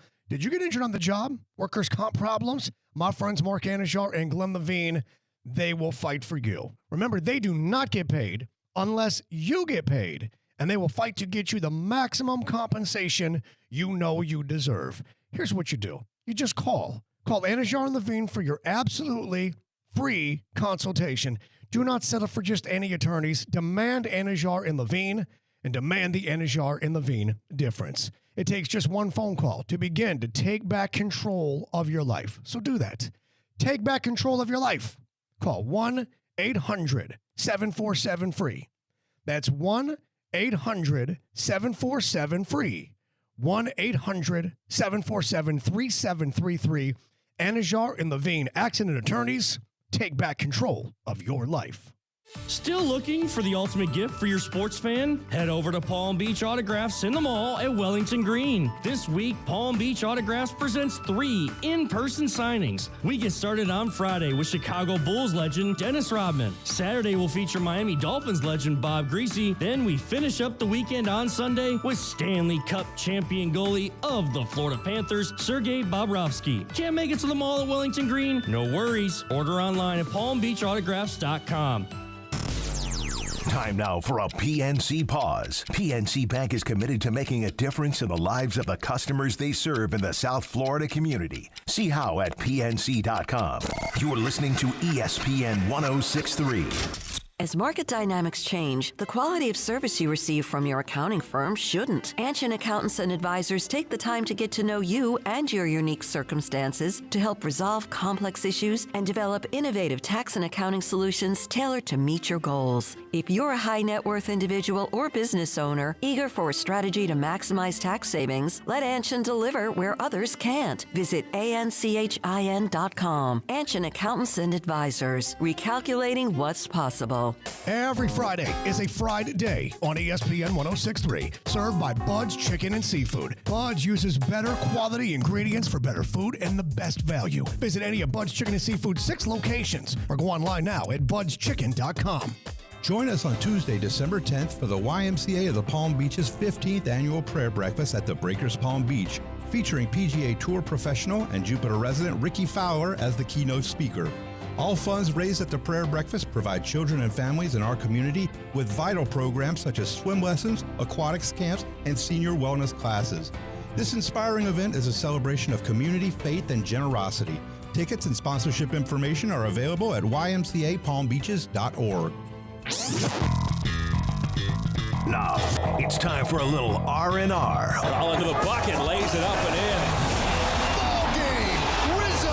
Live in the Anajar and Levine Accident Attorney Studios, this is Russo and Rizzo on ESPN 106.3. This team is going to be tough when they finally get it together. Sit back and relax. Let Russo and Rizzo take you home. Oh, mercy! Light him up, Colin! Sub out Christian Cat, thank God. Sub in Damian Perez. Thank The man upstairs. Russo and Rizzo. Second hour here. We got a 3-hour edition today of Russo and Rizzo on ESPN 106.3. Colin Russo, Mike Rizzo, the aforementioned Damian Perez helping us out now behind the glass at the City Place Studios in downtown West Palm Beach. Damian, what's going on? What's up, D? Good afternoon, man. No pressure with that entrance, huh? It's been a while since you've joined us. A couple weeks, Damian, can I throw a fit about something real quick? Yeah, of course. I know you're a soccer fan, and Colin, I promise it won't be much. Man United still miles off it from Arsenal, and I'm very frustrated about it. And that Amorin better be the savior. Okay, the new coach for United better be the savior that I got promised, because he's got a lot of work to do, partner. Man, the change isn't supposed to happen overnight. Just know you guys are trending upwards. Ridiculous, Colin. Go ahead. So that's Damian Perez, of course, our producer behind the glass. It should be a fun one today. We're gonna hear from Fat Jack a little later, but earlier in the show we heard from Todd Fleming, the executive director of the Cognizant Classic in the Palm Beaches. If you missed any of that, you can go catch that at Russo and Rizzo on Apple, Spotify, wherever you get your podcasts, all those great places. And of course, Jonathan Zaslow of the Zaslow Show 2.0, the college football tour, broke down what we're gonna see tomorrow in the conference championship week on the college football side of things. If you missed that, once again, Apple, Spotify, wherever you get your podcasts, or you can watch us and see our pretty faces on YouTube, on Facebook, on Twitter, at ESPN West Palm, because we are live streaming there as well. Speaking of the Cognizant Classic, tickets are now on sale for the 2025 Cognizant Classic in the Palm Beaches. It's South Florida's premier event. It returns to the PGA National. It's February 26th to March 2nd. There's a youth ticket policy as well if you want to bring the family. And as a tradition at the Cognizant Classic, the youth ticket program, it offers a maximum of 2 children ages 15 and under to be admitted free for one ticketed adult. How about that? Applies to grounds access only. There's also a military appreciation initiative that they do at the Cognizant Classic. They have a deep-rooted commitment to supporting the military families, the veterans, their members, and the families attached, of course, especially those who call South Florida home. And local service members will have the chance to reserve 2 complimentary grounds tickets per day per the military ticket program. More information on how to redeem military tickets will be announced at a later date, but keep an eye out for that on the Cognizant Classic side of things. Looking forward to that. Should be a whole lot of fun. In the meantime, Thursday Night Football last night, did a little bit of it now, but my question is, 34-31, Lions won.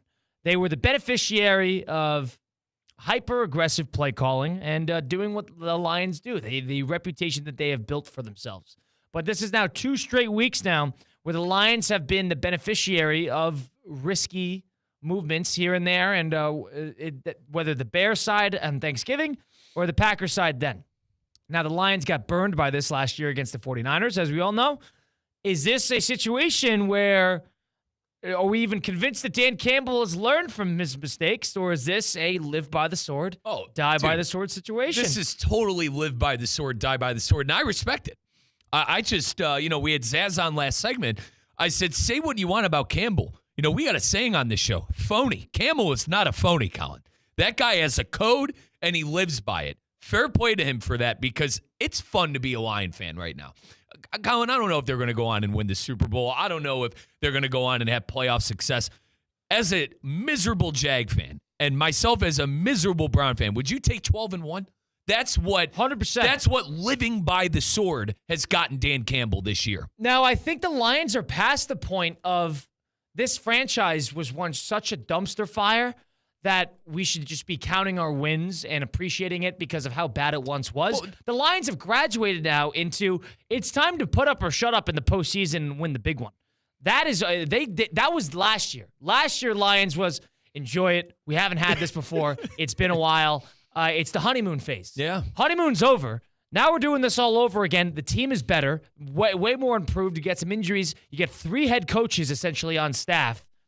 This is it, and there is definitely some cause for concern, in my opinion. I'm not saying it's a bad thing that he does go for it all the time, but you get burned by not taking your points against the Niners. All of a sudden, if we're back in the NFC Championship game against the Eagles, where the margin of error is a lot slimmer, if we keep doing this, what if Jared Goff got tripped up on that handoff yesterday at the final? Are we having a different conversation?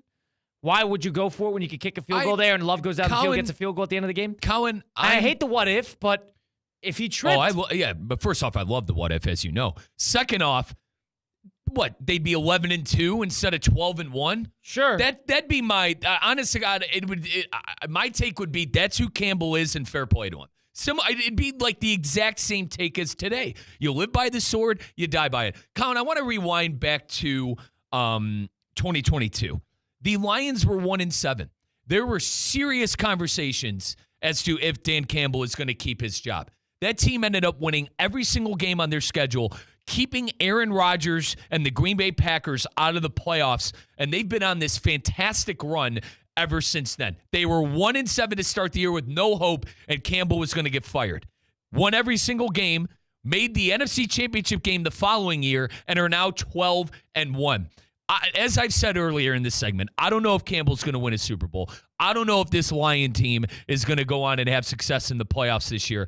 But fair play to that man for changing the culture, Colin, changing the complete complexion of the Detroit fan base.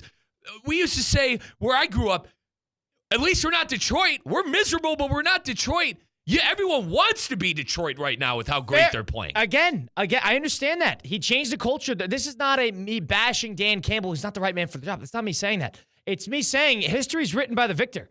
And if the Lions fall on the opposite side of history a couple times now, and whether they lose again, windows are short in the NFL. And all of a sudden they lose two coordinators and they can't pay a guy here, can't pay a guy there, and they're not necessarily running it back and didn't capitalize on this roster, then what is his legacy then? I'm not saying he should be conservative because that's just not his style, but when you shrink the margin of error purposely, you might get burned once in a while. Mm-hmm. It's worth the conversation that, doesn't this just point to the fact that, they're getting away with it and there's going to be somebody that's not going to let you get away with it?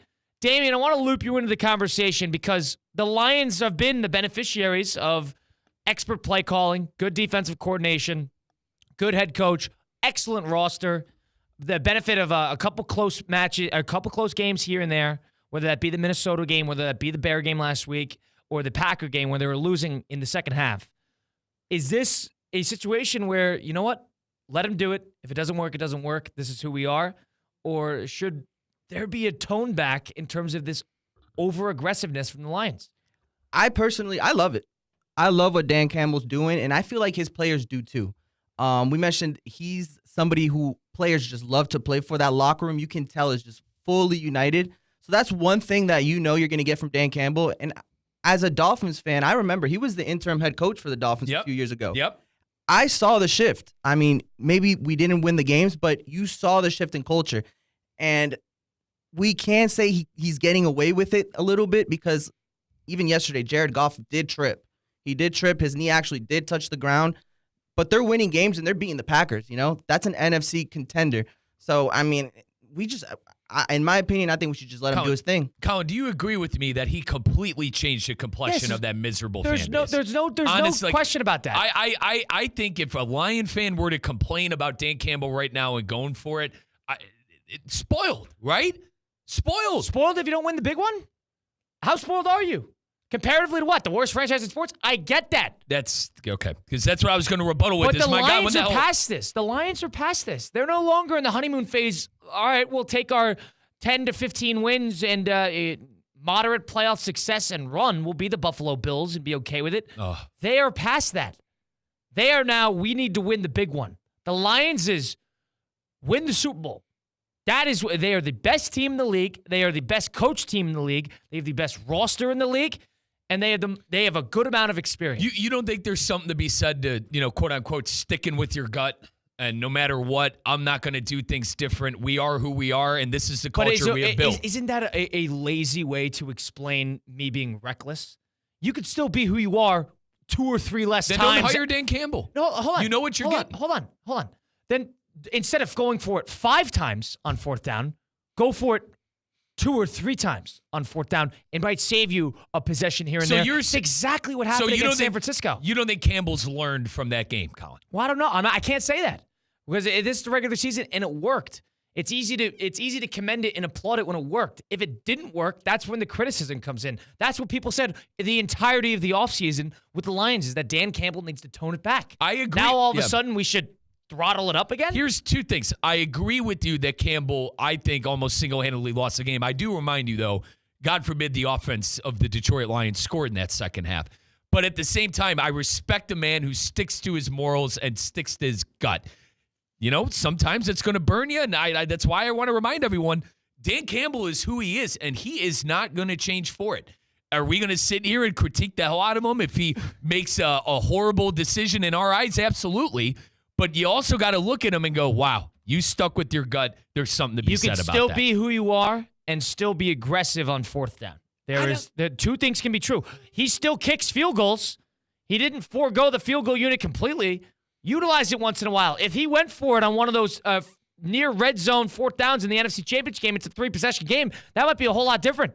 But instead, he kept it within 2 possessions multiple times, and they got burned because of it. Let me ask you this then. Where does he rank in head coaches in the NFL right now? I mean, I have no idea. On a 12-1 He's a top 5 coach right now. Okay, but he's also the beneficiary of.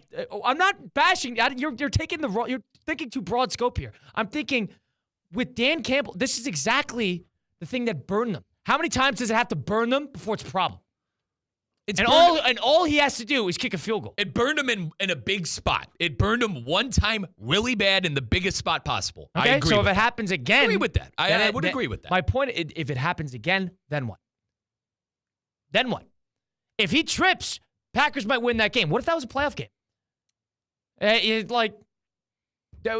what point can we get off the parade about it and say that it's a little reckless? I'm just playing devil's advocate here. Sure. I like the Lions, and I root for them, and they're a lot of fun to watch, and I thought they called an expert game yesterday. But I envy... It works until it doesn't. I envy Detroit Lion fans right now. I also feel like envy them. The Lions are built to play that kind of style of football. They're very unpredictable. If you look at it, Amon-Ra St. Brown only had 6 targets last night. And a bunch of those touchdowns came to guys who, let's call it for what it is, you'd be like, who? You know, Tim Patrick. Yeah, I mean, who? You know, and Jamison Williams, 5 catches for 80 yards as well. So like they were getting the ball to their playmakers and whatnot. They're a deep team, right? That's why I say the way this team has been constructed. GM, Colin, who's your GM? Help me out. Brad Holmes. For him and Campbell, the way they constructed this team, you got to tip your cap. And I think Holmes and the Lions, they know, and that's why my biggest takeaway and Colin, it's a fair take. Trust me, it's a fair point, all right, with what you're trying to say. The Lions organization knows what they signed up for, and this happens again, they got to eat it. It's that simple, man. It is that simple. And I think there are a lot of other teams in the NFL right now saying, God, I wish we had a guy like Campbell to set the tone, set the culture, and be a stand-up guy and know what you're going to get out of him. And 12-1 helps. I just think there's somewhere in the middle of where you and I are right now that the Lions might be benefiting of just going to. And whether that means just 1 or 2 less drives of not playing conservative but not playing reckless. There's a level in between that I think might benefit full throttle, the baby. Lions. Kyle, full throttle, pedal to the metal. Because if it was maybe if you want to be some sort of trailblazer, great. But there's a blueprint to being a dynasty, and it's a mixture of both. Do you need a venti coffee, brother? Do I got to go get your venti coffee and a couple of kneecaps? The Patriots sign me up, Kyle. Were fairly conservative, but they knew there were moments in when to be aggressive. The Chiefs probably a little more aggressive than the Patriots were, but also know there were moments when to play the field position game and trust their defense. There is levels to this in knowing when to build something like a dynasty. If that's the goal for the Lions, they are good enough as a roster to win multiple Super Bowls. Why slim the margin of error? If the Lions win a Super Bowl the way they're playing and the style of play of going for it and taking the risks, it's an NFL Films, man. And it's the guy with the deep voice. And, it's the guy in the NFL Films. They did it their way, and it worked. Totally. That's the risk. That's the risk. Is that not the Detroit way, too? I mean, you had the bad boy Pistons, the Michigan Wolverines on the other end. They're a hard-running football team, hard-nosed I get it. football. This is not like black and white. This is Michigan. This is in the middle I'm trying to find here. There's no middle with Dan Campbell, Kyle. I think you're finding that out there is. here. He kicks field goals. If there wasn't a middle, he'd be going for it at every fourth down. He kicks field goals, and he's got a good kicker. So there's a guy puking in a bucket at the end of that game in that locker room, and he said, hell yeah, brother. All it took was one of the 3 fourth downs he went for in that second half of that NFC Championship game to completely change the ending of that game. All it took. So there's a level that I'm just saying, are you doing the same exact thing Are you asking for the same exact result? Is there accountability for the offense, though, Colin, that really didn't do much in that second half, too? I understand. I told you I'm Absolutely. with you. Okay. And they had multiple drops. Josh Reynolds had a couple brutal drops. Just making sure. And Goff played a very strong game, especially in that second half. He got burned by a couple drops. They looked a little frazzled. So there'll be a year season. So there's something to be said with that. But I'm just saying you're to that expecting point, it. I feel like if the defense wasn't as banged up as it is, it would probably influence their decision a little bit more to be a little bit more conservative. But you're playing a team that played 31, that has 31 points and has had a stellar second half. There's an argument. But don't you think the culture that Campbell has built, like they find a way? I think last night, I understand they give up 31 points, Colin. I always say if you keep it under 25 in the NFL, I think it's pretty solid in any level for that matter.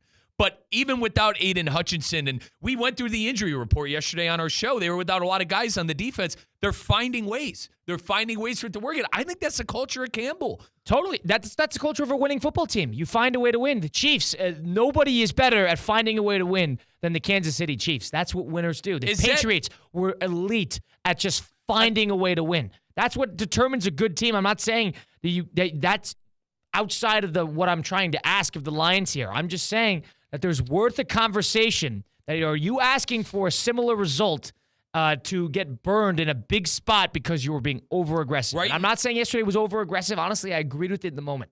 But it just makes me think reflectively about the history of the Lions and the culture, not the culture, the process that they consistently go with. You mentioned the Lions and you mentioned the Chiefs. Is that what we're destined for here? Is that the planets colliding? For me, I think it's 80%. I'm at the 80% point that we see both those teams in the Super Bowl. The Chiefs always find a way, and the Lions look like an absolute juggernaut right now that nothing's going to stop them. And with all due respect to Philadelphia, I understand Philadelphia is a serious threat, but with all due respect, I do not see Sirianni getting past Campbell at this point in this season. Here's an example. Sirianni, hyper-aggressive, doesn't work out all the time. What's the reflection of Nick Sirianni? Reckless. A bit over his head, likes to be seen. Let me butt in, too. You said he lost his coordinators. Remember you said if Campbell loses a couple coordinators, let's see. You feel that. Could happen. And he's going to lose both. I'm not destining him for failure, but I don't think the difference between Nick Sirianni and Dan Campbell is traditionally all that different. Maybe they don't buy Sirianni as well. They buy Campbell. He's a better culture builder. And he's more likable. But in terms of the aggression, he's way more likable. He's more likable. But in terms of the aggression, there's similarities.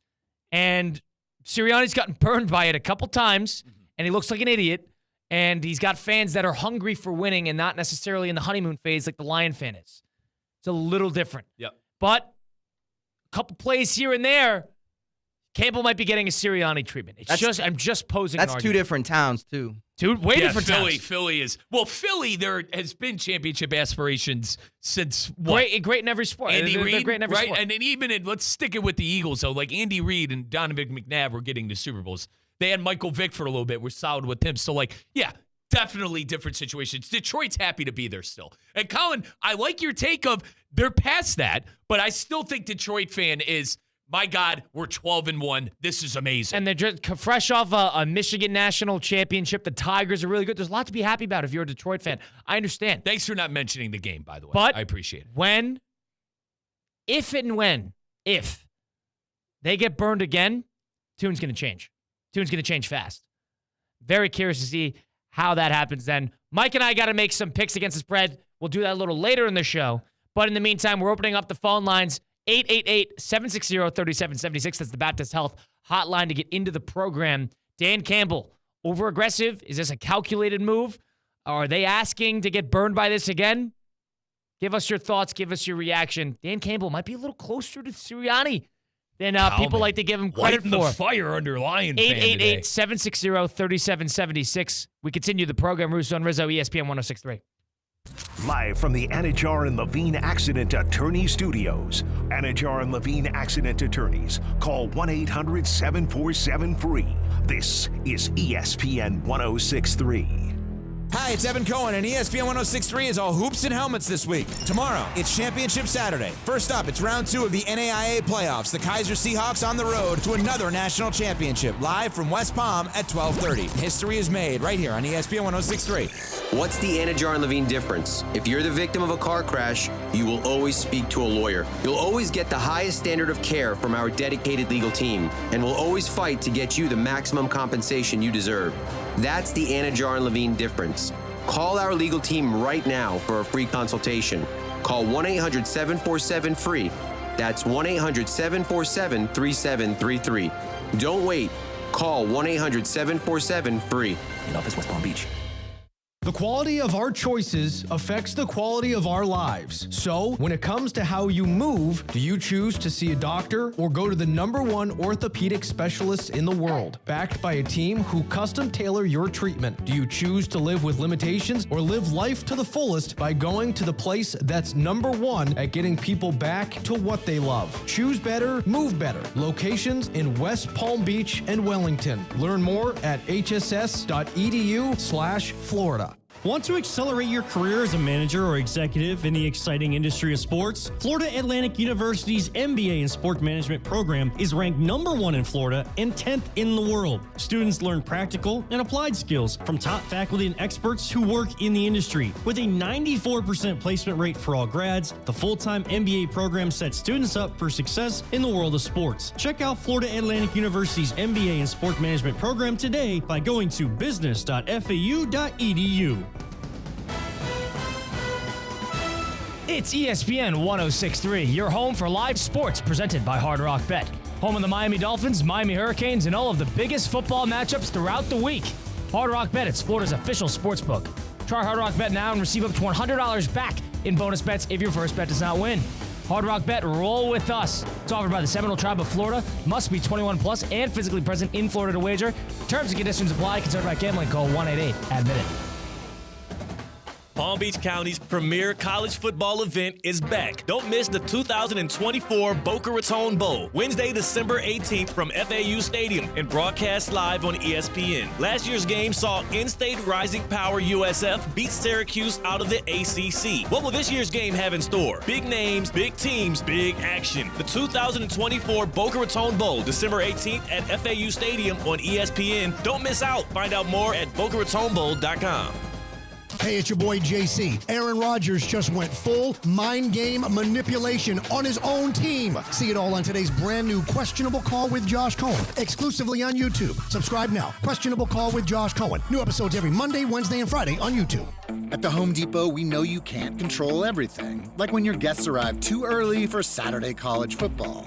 But you can control your grill. With the Traeger Timberline XL, you can watch the game, not the grill. Monitor your football feast from anywhere using the Traeger app. With the Timberline XL, you can bake, smoke, sear, fry, and saute. That's Desmond Howard level versatility. Huddle up, the food's done. Defend your game time with Traeger and the Home Depot. How doers get more done.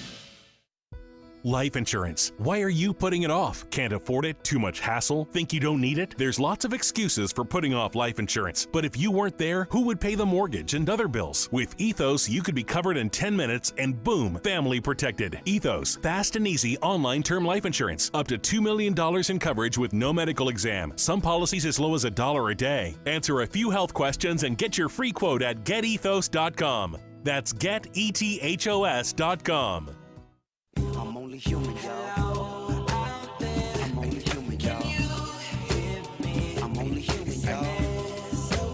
Let's get back to the Anajar and Levine Accident Attorney Studios. This is Russo and Rizzo on ESPN 106.3.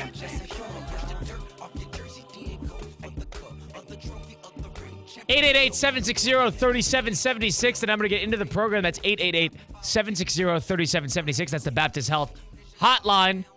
Dan Campbell being aggressive on fourth down. Lions proved something yesterday with a 34-31 win on Thursday Night Football on Amazon Prime last night. Super aggressive, 43 seconds left, in field goal range, 4th and short. Decide to go for it, run the ball, close out the game. Don't give Jordan Love a chance. Is this a Lions are just putting it all together, this is what they do? Or is this a situation where You're doing the similar things you did last year that ended up burning you towards the end of the year. Which is it? 888-760-3776. In the meantime, tomorrow you got conference championship play. You also got playoff football right here in South Florida. Kaiser football's got a big one tomorrow.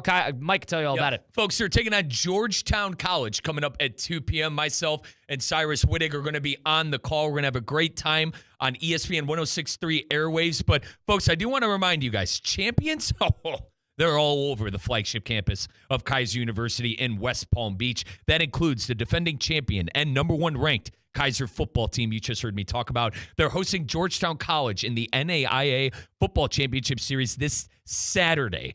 So get on out there this Saturday. The Kaiser Seahawks have won 22 national championships in addition to football. The Seahawks have the back-to-back national champions in men's lacrosse and have won 3 straight NAIA women's swimming and diving titles. KU has also captured 64 regular season and 63 conference tournament titles, plus a Learfield trophy.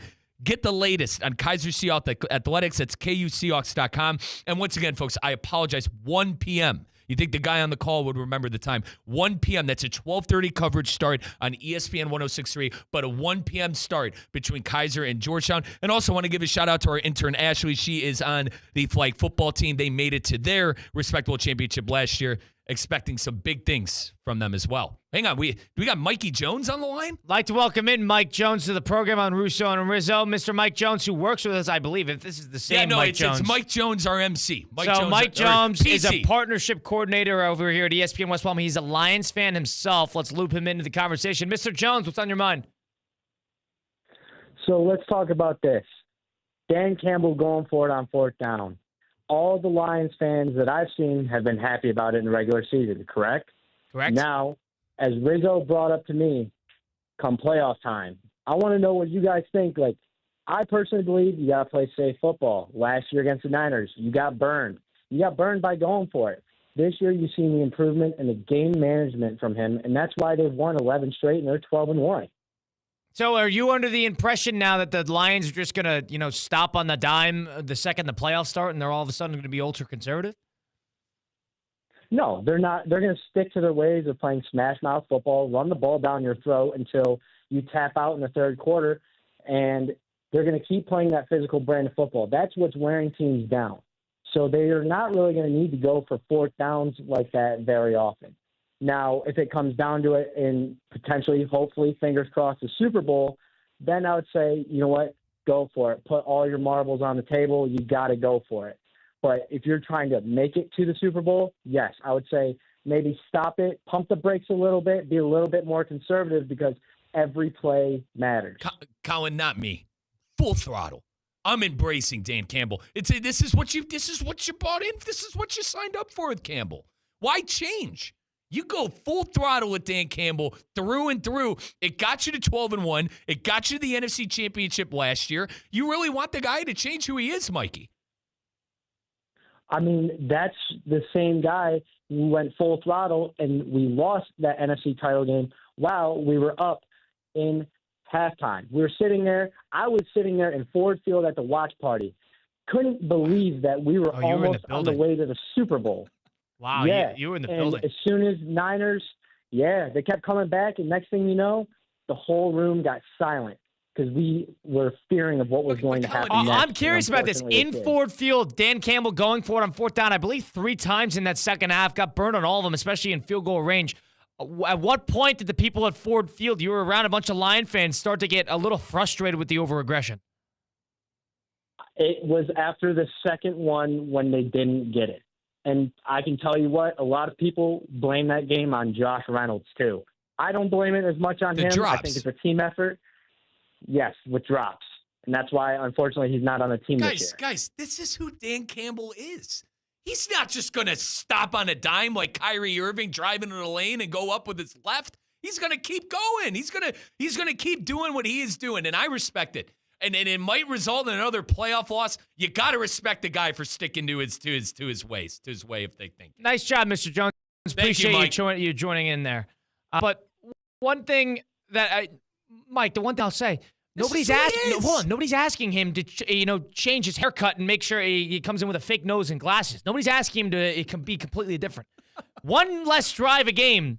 Maybe don't go for it on 4th and 4 at the opposing 30. Colin, you are the one that's all about respect and sticking to your way. And if you don't, you're a phony. Wouldn't Campbell be a phony if he changed the way he's doing things? He'd be a phony if he didn't acknowledge that something wasn't working and he didn't make changing it. That would be a phony.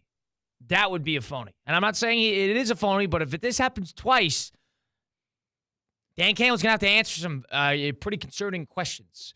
Phone lines open, 888-760-3776. We go to Jupiter. Joe in Jupiter, you're on with Russo and Rizzo. Joe, what's going on? What's up, guys? First of all, I've been a long time listener to the show. This might be my first time to call y'all, but I've been listening as far back as when Evan Cohen and Jeanette had a show in the afternoons and Ken Levick and all that. Wow. Thanks, Joe. Appreciate that, Joe. Yeah, we appreciate it, partner. You bet. And then Theo, of course, in the afternoons now. Good, on his new show. I'll give you my Dan Campbell take real quick, and then I want to give you a prediction on a different sport, if I may. Take it away. All right. Well, first of all, Dan Campbell, I'm a diehard Cowboy fan. I'll be the most diehard Cowboy fan that you'll ever probably hear call your show when y'all start talking Cowboys, even though there's nothing really too much to talk about right now. But that's what I'm known for, from Texas, 40 years of my life. And Dan Campbell was 2003 to 2006. This is what he is. He would come on radio shows back in Dallas and just be exactly who he is now. He is doing exactly what he wants. He's going to go for it no matter what. He's just a monster, and it's showing right now in his coaching level. His demeanor hasn't changed, and now it's showing it on the field. They were talking back when he was a tight end for us back in 2003 to 2006 when we were terrible. He was always so fired up. He is not going to let the gas down. He is going to go, go, go, and now it's showing it on the field. As he should. I'm with Joe on that. And as you know, Colin, why change? Why change? You're 12-1. It's working. Yeah, it's working until it's not, but I understand the point. And Joe, what's your big prediction? What do you got? Well, I gave a prediction with Ken Levick before the Rangers won the World Series a couple years ago. I told him in April or May or something like that, and I was looking over the roster, and I was like, this is a really good team. Just wait and see. Turns out, and he held me to that. And turns out they won the World Series for the first time ever, which I've been watching since I was 10. So that was pretty magical. And I'm saying this right now for the Mavericks. Huge Mavericks fan, of course. They're getting things together. They've got 6 or 7 people that can score 20 points a game. That's even without Luka. Kyrie, I know it's funny that you mentioned Kyrie a few minutes ago. Yep. I didn't know if you knew I was on the line. So Joe, quickly, my sister works marketing and is a social media worker for the Dallas Mavericks. I'm actually wearing a Mavericks hoodie as we speak, but keep going, partner. Wow. Yep, would love to see it. Personally would love to see it, but I'm sorry to butt in on your take. Kyrie is incredible. Luka is what Luka is. We all know that. And we got a bunch of role players that I think can get us to the promised land. So my prediction is they will get back to the NBA Finals and probably win it this year. That's my prediction. Lively, P.J. Washington. They got a pretty solid core. And, Joe, that draft pick, if you remember, they kind of tanked 2 years ago to end the season. That draft pick turned out to be lively. Yep, and it's done them wonders. Yep. Thank you for letting me speak, and great listening to y'all. And I'll try to call in a little bit more. All right, Joe. I have the time. That's Joe in Jupiter. You're awesome. Given his thinks the Mavericks are going to win the NBA Finals, and is pro Dan Campbell. Don't change your ways. We shift to Wellington. J-Rock in Wellington. You're on Russo and Rizzo. J-Rock, what's going on? Rock pile in the house. Hey, guys, I just got one quick question for you, and I'll let you go. If you went for it on 4th down and didn't get it, but they still won in overtime, would you still think it was a huge mistake to go for it? I think it would be labeled as a big mistake to go for it by the consensus that he probably just should have taken the points there, and I think it would have been labeled as his escape. Would you agree with that? I think a win's a win. There's a lot of ugly wins, and at the end of the day, a win's a win. So you know what I mean? There's so many close games that we say, wow, the other team should have won, or injuries or whatever. But to me, a win is a win. Well, let me pose a what if to you really quickly. If Goff falls down and they get him down, and the Packers go down the field and get a field goal, then what do they say? But you're saying that they're getting a field goal in what, 40 seconds? 40 seconds, yes. Yeah, I think they had 2 timeouts at that point. Yeah, it's possible. But that's a big if. Sure. That's a big if. Now, J-Rock, I mean? J-Rock, my answer would be, this is who Dan Campbell is. If you don't like it, find a new head coach. Honest to God. You know you're going to get this from Campbell. You know that he's pedal to the metal no matter what. He's not going to slow down for anybody else. This is the head coach he is. If you don't like it, if you don't like 12-1, you don't like 6-1 at home, go find someone else, right? Exactly. All right. Appreciate the call, J-Rock. 888-760-3776, the number to get into the program, the Baptist Health Hotline. Are you experiencing foot and ankle pain and need to see an expert in the field?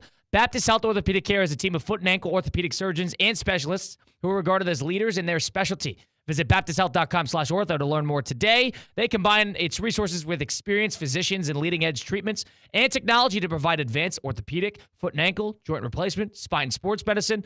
They got it all. Visit baptisthealth.net/ortho for more information today. They have offices conveniently located in Palm Beach County throughout the Florida Keys. All you got to do, go to baptisthealth.net/ortho. Dan Campbell, I mean, does he need to tone it back? Is 888-760-3776.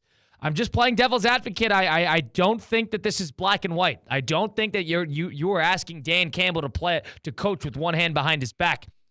A little bit. 5-10% back. Maybe they would be the beneficiary of that. Because at what point does people get a little fed up with it? When it's avoidable. If you're a quarterback and, you can't throw a deep ball because you don't have the arm strength and people are just like, that's just not your game. That's not your game. You want to say the same thing about Dan Campbell, that's not his coaching? I would say differently because it's just a in-the-moment decision. He's capable of putting out the field goal unit and taking 3. Just saying. Could be worse. You could have Matt Patricia as your head coach. Good. And if the Lions want to, let Campbell do whatever he wants, let him throw 10 guys out there on the field instead of 11 because, it's better than what we had with Patricia. So, the way I look at it is I think they're away from that, but I understand the point. It's like anything's better than what we had. Just posing a question. You can bring back Steve Mariucci if you want. Oh, God. 888-760-3776, the number to get into the program. That's the Baptist Health Hotline, 888-760-3776. Now, we got John in Lake Worth joining the program now on Russo and Rizzo. John, what's going on? What's on your mind? Johnny. Good afternoon, guys. How you doing? Good. What do you got for us? So first thing, Dan Campbell, in my opinion, did the right thing there because that's what he's known for, right? How many times has he done this throughout the season? He's always gone for it on fourth down. He's never cared where it is on the field, where it is as far as time on the clock. Why change who you are? Why change who you've been? And you just got to go for it, right? Absolutely. Absolutely. And Paisan, I tell you what, I mean, what, do you want to go back to Steve Mariucci? You want to go back to Gary Moeller? Why is this Marty the argument? Because if you're because a Lion, what they lost because of this in the NFC Championship game. If you're a Lion fan, you are thrilled to bits right now. You are thrilled to bits right now to be 12-1 and the talk of the NFL and the top of the brass in the NFC with a first-round bye. Am I right, John? I agree, 100%. 100%. And one other thing. I don't know if you guys remember, about a month or so ago, I gave you guys a call before you started your rec basketball league. I wanted to know how you guys were doing in there. In where? Your rec basketball league that you're coaching. Oh God, John, we're 0-5. We're 0-5. And John, we hit a major Johnny Paisan, we had a major setback on Wednesday, and I blame myself because I wasn't at the last 2 games, and Colin said, we're actually looking really good. And, Coach Rizzo shows back up from holiday break, and we lose by 30. Well, John, here's the problem. We don't play well on Wednesdays. We get destroyed on Wednesdays, and we play well on Saturdays. Can you believe that? No, I don't believe that one iota. We got a lot of problems. Johnny, we're inconsistent. What's your advice? We're very inconsistent right now. What do we got to do? Well, listen, I gave you guys advice before you started the league. Did you take that advice? With the advice that we got to deal with the parents and we got to make sure that everything's situated there and doing the press. Yeah, we tried the press and nobody remembered it. All right, but you got to practice it. You got practice makes perfect. You got to do muscle memory over and over and over. John, and over. I'm at the point. Partner, I'm at the point where if LeBron James were to join this team, I don't think he'd help. That's where I'm at this point. Honest to God, partner. Johnny has a point. I am at that point right now. I every time, Johnny, hang on. Every time I drive home from where we play our games, the beautiful JCC, every time I drive home, I just go, Kyle and I were competitors. We played high school basketball and the competitive high school sports. I mean, partner, I don't lose. I don't lose like this. We're losing by 20. I'm sitting there talking to parents after the game, having explained to them, one of our kids, his dad is the coach of a high school team. He looks at me, he goes, we're having a great time, but maybe we cut out on the turnovers. I don't know what the hell to say to him. Well, I feel your pain. If you remember, I've been coaching for over 30 years, and my wife told me one night that I just kept repeating this one kid's name in my sleep over and over and over. Because I say it so much during every single game with all the errors that the kid used to make. So I feel your pain. I do. Appreciate the call, John, as always. Thank you, Johnny. We're going to need your help a little later in the year. I think this is everybody gets into the postseason. We're in full reliance now on the ability to do a bit of a 1980s United States Olympic team run. John, there's no secret. We're on the hot seat. It's as hot as Hades under my bum right now. If you want me to help you coach one of your practices, have your producer reach out. I'll see if I can make it and give you guys some help. John, with all due respect, no way. Johnny, no we got to do this. We Don't built you this agree? boat. We're going to sail this. I mean, if Dan Campbell's going to do things his way, Coach Russo and Rizzo are going to do things our way. Good job, John. Appreciate the call. With all due respect, no chance. No chance. We built this boat. We're on the Titanic right now. We're gonna dock this boat. We're gonna figure it out. But Kyle, I'll tell you what. I wasn't kidding. Driving 20 minutes home from the JCC, it's just hands and palms and face and palms. I don't know what to do. On the flip side of things, we'll give our punchline picks of the week. We take 6 against the spread and compete against Theo Dorsey and Christian Cadiff, theoretically speaking. And we have a bit of a lead on them, so we got important picks to make next against the spread. Stick around for it. Russo and Rizzo, ESPN 106.3. Live from the Anajar and Levine Accident Attorney Studios. Anajar and Levine Accident Attorneys. Call 1-800-747-FREE. This is ESPN 106.3. Tired of being sidelined by a sports injury? Get back in the game with Baptist Health Orthopedic Care. Whether you're a professional athlete or even a weekend warrior, you can get back to doing what you love with our compassionate orthopedic team. Experience a new level of care and get back to your best. Welcome to being treated like a pro. Make an appointment today at baptisthealth.net/ortho or call 833-556-6764. It's wintertime, which means you need to get ahead of all the bowl game action and plan out your weekends. It's time to make Twin Peaks your headquarters to watch all your favorite teams, your favorite games, the bowl games, and the NFL playoffs. Whether your teams win or lose, you still wind up a winner with eats, drinks, scenic views, and Twin Peaks 29-degree ice-cold beers. Enjoy some made-from-scratch favorites like the mozzarella bites, their famous burgers, their unbelievable wings, while enjoying all the action. You already know I love the Billionaire Bacon. Get you some. Can't make it for all the games? That's fine. Come for the man-size $5 happy hour drafts and enjoy select appetizers as well. And you don't want to just watch football. Twin Peaks has you covered for all the fights. The official UFC fight headquarters. Never pay a cover to watch any UFC, MMA, or boxing ever.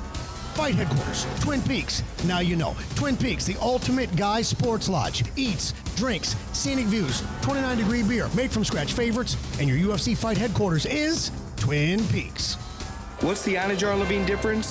When you're injured in a car crash, we focus on your case so you can focus on the one thing that matters most, getting better. I'm Glenn Levine with Anajar Levine. We'll fight to get you the maximum compensation you deserve. Call our legal team right now for a free consultation, 1-800-747-FREE. We'll help you take back control of your life. Call 1-800-747-FREE. That's 1-800-747-3733. In office, West Palm Beach.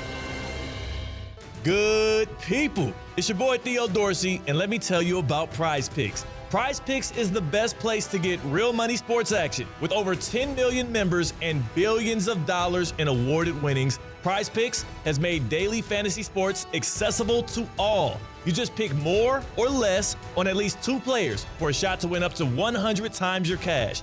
Run your game all season long on Prize Picks. Prize Picks now offers Venmo for quick and easy deposits and withdrawals into your account this sports season. Think Justin Jefferson will get more than 83.5 yards next week? How about Lamar Jackson? More than 1.5 touchdowns. Cook up hot takes with your friends and win real money this football season when you and your crew run your game on Prize Picks. Download the app today and use code THEOD to get $50 instantly after you play your first $5 lineup. That's code THEOD and get $50 instantly after you play your first $5 lineup.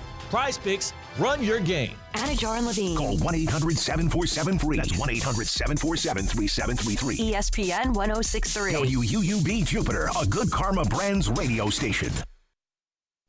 Hey, Shot, I know you be hearing this and that from here and there, but please trust and believe, little mama. I see you gon' ride for me, so I'ma die for you. Let's get back to the Anajar and Levine Accident Attorney Studios. This is Russo and Rizzo on ESPN 1063. Rolling on here on Russo and Rizzo. Friday edition. Mike Rizzo, Colin Russo, of course, Damian Perez helping us out behind the glass today. It's that time of the week where we actually have to put our minds together and put together something that is cohesive in terms of making picks. It's our punchline picks of the week. We are coming off 2 straight weeks where we are 6-1. So 12-2, essentially in our last. This is by no inclination a declaration for people to tail us. So what's that record count? Do we know the record, though? Yeah, overall? We're ahead of them by 3 games in the record. I could pull it up right now and get it's like 45 and 40. Okay. We have 45 wins, they have 42. Well, we got to keep it up. We got to keep it up. And listen, we're hot. This is by no means a declaration that anybody listening should be tailing us, because we are by no means professional gamblers. We'll hear from the professional at 5:30 with Fat Jack of FatJackSports.com joining us. But it's punchline picks. We're going to check out our picks on Hard Rock Bet. Now that we're into the playoff implicating side of the football season, you've seen enough about how these teams are shaping up. You get conference championships, of course, coming out this weekend. There's no better time to try your first bet on Hard Rock Bet. You don't even have to bet a lot. You can bet as little as $1 and put together a parlay. In Week 6, for example, a bettor in South Florida put $1 on a first touchdown score parlay. That's 5 different players that score the first touchdown in their game on that Sunday. Turned a $1 bet into $40,000. Did that on Hard Rock Bet, so can you. Of course, you got the college football playoff on the horizon. You're going to be watching these games anyway. The way I look at it, you might as well sprinkle some action on it. You could do it on Hard Rock Bet. Go download it today. Go to the App Store, the Google Play Store, or go to hardrock.bet online to get started today. Bet your favorite teams and players, the league's biggest stars. Combine all your picks on a parlay. You could bet the awards. You can bet whatever you like over on Hard Rock. Try it now. Get up to $100 back in bonus bets if that first bet does not win. You either win your first bet or get the same amount you bet back as a bonus bet. That first bet can be a parlay, can be a prop, can be an over, whatever you like to bet in a game you choose. It's Hard Rock Bet, offered by the Seminole Tribe of Florida. Must be 21 plus and physically present in Florida. The wager, terms and conditions apply. Concerned by gambling, call 1-888-ADMINUTE. Time for us to blitz the book, presented by Hard Rock Bet. Send some heat. Pin your ears back. It's time to blitz the book. Presented by Hard Rock Bet. So Blitz the Book, presented by Hard Rock Bet, is where Mike and I make our 6 picks of the week against the spread and going against the Dorsey and Christian Cat here. They sent us their picks a little earlier than we have to make it. Mike and I have to come together and put something on paper here. Yeah, and you know what? I swear C-Cat was listening to us with that Arizona State pick, but it is what it is. No, he sent this to me yesterday. Oh, so, did he? All right. I'm the phony then.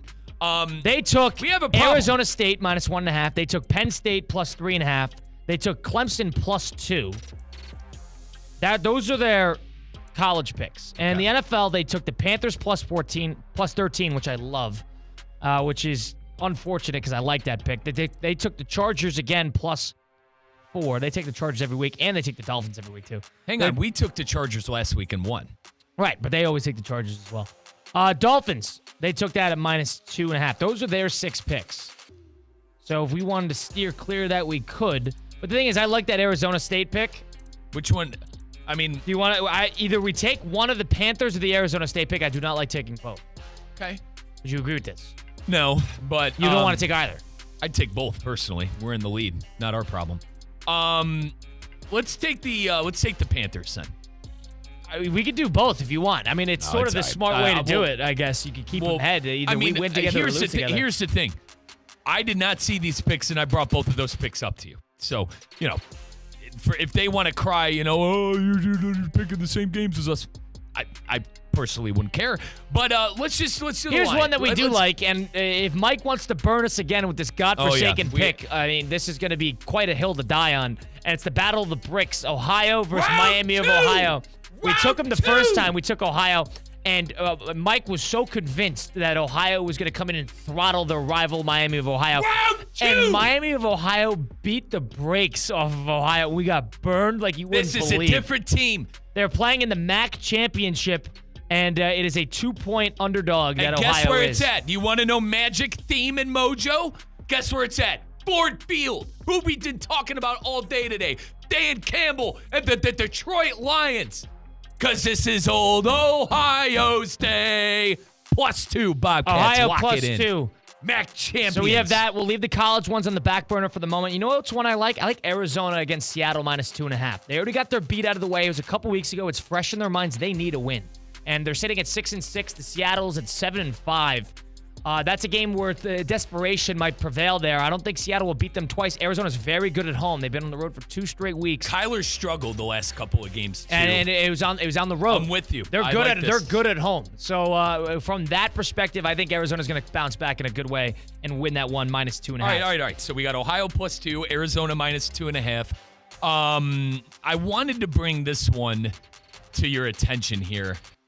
Dude, how much of a you-know-what show are the Giants? It's ugly, but they have a long week here.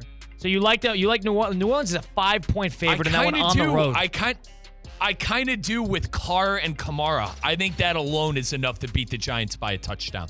I know it's on the road. I know it's, the Fat Jack tells us all the time, road dogs. I don't know. I kind of like New Orleans in this game, Colin. I know I'm all over the place here, but is there a conversation that we might have to have about Dable if he loses out the season? Is that part of the reason why the Lions are going to lose? I mean, the Giants will lose this game big? I mean, you're leading into the point that they might play competitive here. I just think I think a healthy Carr and a Kamara is better than anything. What I completely agree with you on is that Carr and Kamara have a lot to play for. And they're trying to prove that the Saints should not blow everything up, and they should just get the right head coach in there and try to revamp that roster to make what they have work. The Giants, on the other hand, are, it's a dead carcass in the middle of the ocean, and they're just waiting for everybody to feast on them. So that's just, from that perspective, I agree. It's just 5 points is a big line. I don't like it. Let me refrain that. Let me say this too. I don't like any of these games. I rather just stick to college. Like, I don't like the Bills 3.5 on the road. I mean, the Niners, you could talk me into taking the Niners -4. They're playing the Bears. The Bears are hopeless. You could talk me into the 49ers, but the Niners season's over as well. What are they playing for? Shanahan might rip apart that defense, but, I mean, Chicago +4 there. So you're telling me they took the Chargers +4? They took the Chargers +4, and the Chargers will play them well. You wouldn't want to take the Chiefs? The Chiefs have won so close. They're begging to lose. Okay. I wouldn't want to play on the other side of that. Okay. But there might be a point there. If you really like it, we could go with it. Not. You know what one I like? What do you like? Tennessee -3 against Jacksonville. Well, now you're betting with your heart. I'll let this fly because you're letting me betting get with Ohio. my heart. I don't know if I'm betting with my heart. I think they got Will Levis healthy. Jacksonville's a mess. But you're the one who tells me the Silver Fox Doug Peterson is coaching for everything. That guy's trying to save his job. The players aren't playing for everything. I think there's a difference there. But you're right. The Jacksonville played competitive against Houston last week after a terrible first half. But the way I look at it, I think Tennessee might be a little desperate for a win. You want to talk about somebody who's playing for their job? It's Will Levis. Will Levis needs to prove something here. They got the 32nd ranked defense in the NFL. Okay. All right, fine. I don't hate that one. Titans it is. Titans it is. These are miserable games, partner. Yeah, well. Miserable games. So we took the Cardinals -2.5, the Titans -3. We have Ohio +2. You want to know the bet I like? Georgia plus the points in Atlanta. How the hell are they not favorites in that game? They blew the doors off of Texas the first time in Austin. To your point, your famous saying, Riz, hard to beat a team twice in their backyard. SEC championship. First time Texas has ever been to the SEC championship. Now, it's the first time that Texas has ever been in the SEC championship game, which might be bulletin board on that end, but it's also a year removed from Georgia blowing this game and losing a bid because of it. Also, so there's two Carson, sides. another side too. Carson Beck has played his best football the last 3 weeks of the season. I know, Colin, it was at home. I know all of those 3 games were at home. But I think there's something to be said how well he's been playing too. Give us a reason why to really get into the game. I'll take Georgia plus 2.5 as well. Perfect. Georgia plus 2.5. Cardinals minus 2.5. Georgia plus 2.5, excuse me. Titans minus 3. Ohio plus 2. Do you want to take one of the Arizona State Panther game? Or Arizona State minus 1.5 or Panthers plus 13.5? I would probably be more confident in Arizona State. I told you, and I know the Campbell guy's an Ohio guy. He's been linked to the Buckeye job, apparently, according to some. I think I feel more confident in Arizona State to win that game than the Panthers to cover on the road. That's my best guess. All right, let's go with that. And then you told me, too, in the break, Riz, they're hot. They're hot. Offensively, they're hot. I like Cam Scatteraboo, that running back. That coach is feisty. Yep. Sam Levitt, I like that. Feisty. So Dillingham, no problem. I'm fine with taking Arizona State there. We're going to ride that as well. We need another NFL pick. We got 3 college, 2 NFL. You don't want to take Villanova? Villanova against Incarnate Ward's getting 12 points. I don't know anything about Villanova. Why is Incarnate Ward getting 12, giving up 12 points? Incarnate Word was where the snobby rich kids went in Cleveland. I'm like, is this the middle school that we? Well, what is Villanova? Hold on, what is Villanova then? Villanova is the same thing, but with the East Coast. The first thing I asked him is Jay Wright coaching the football team. That's what I know about Villanova football. If they're anything like Kyle Neptune coaching that team on the college basketball side of things, they're going to lose by a lot of points.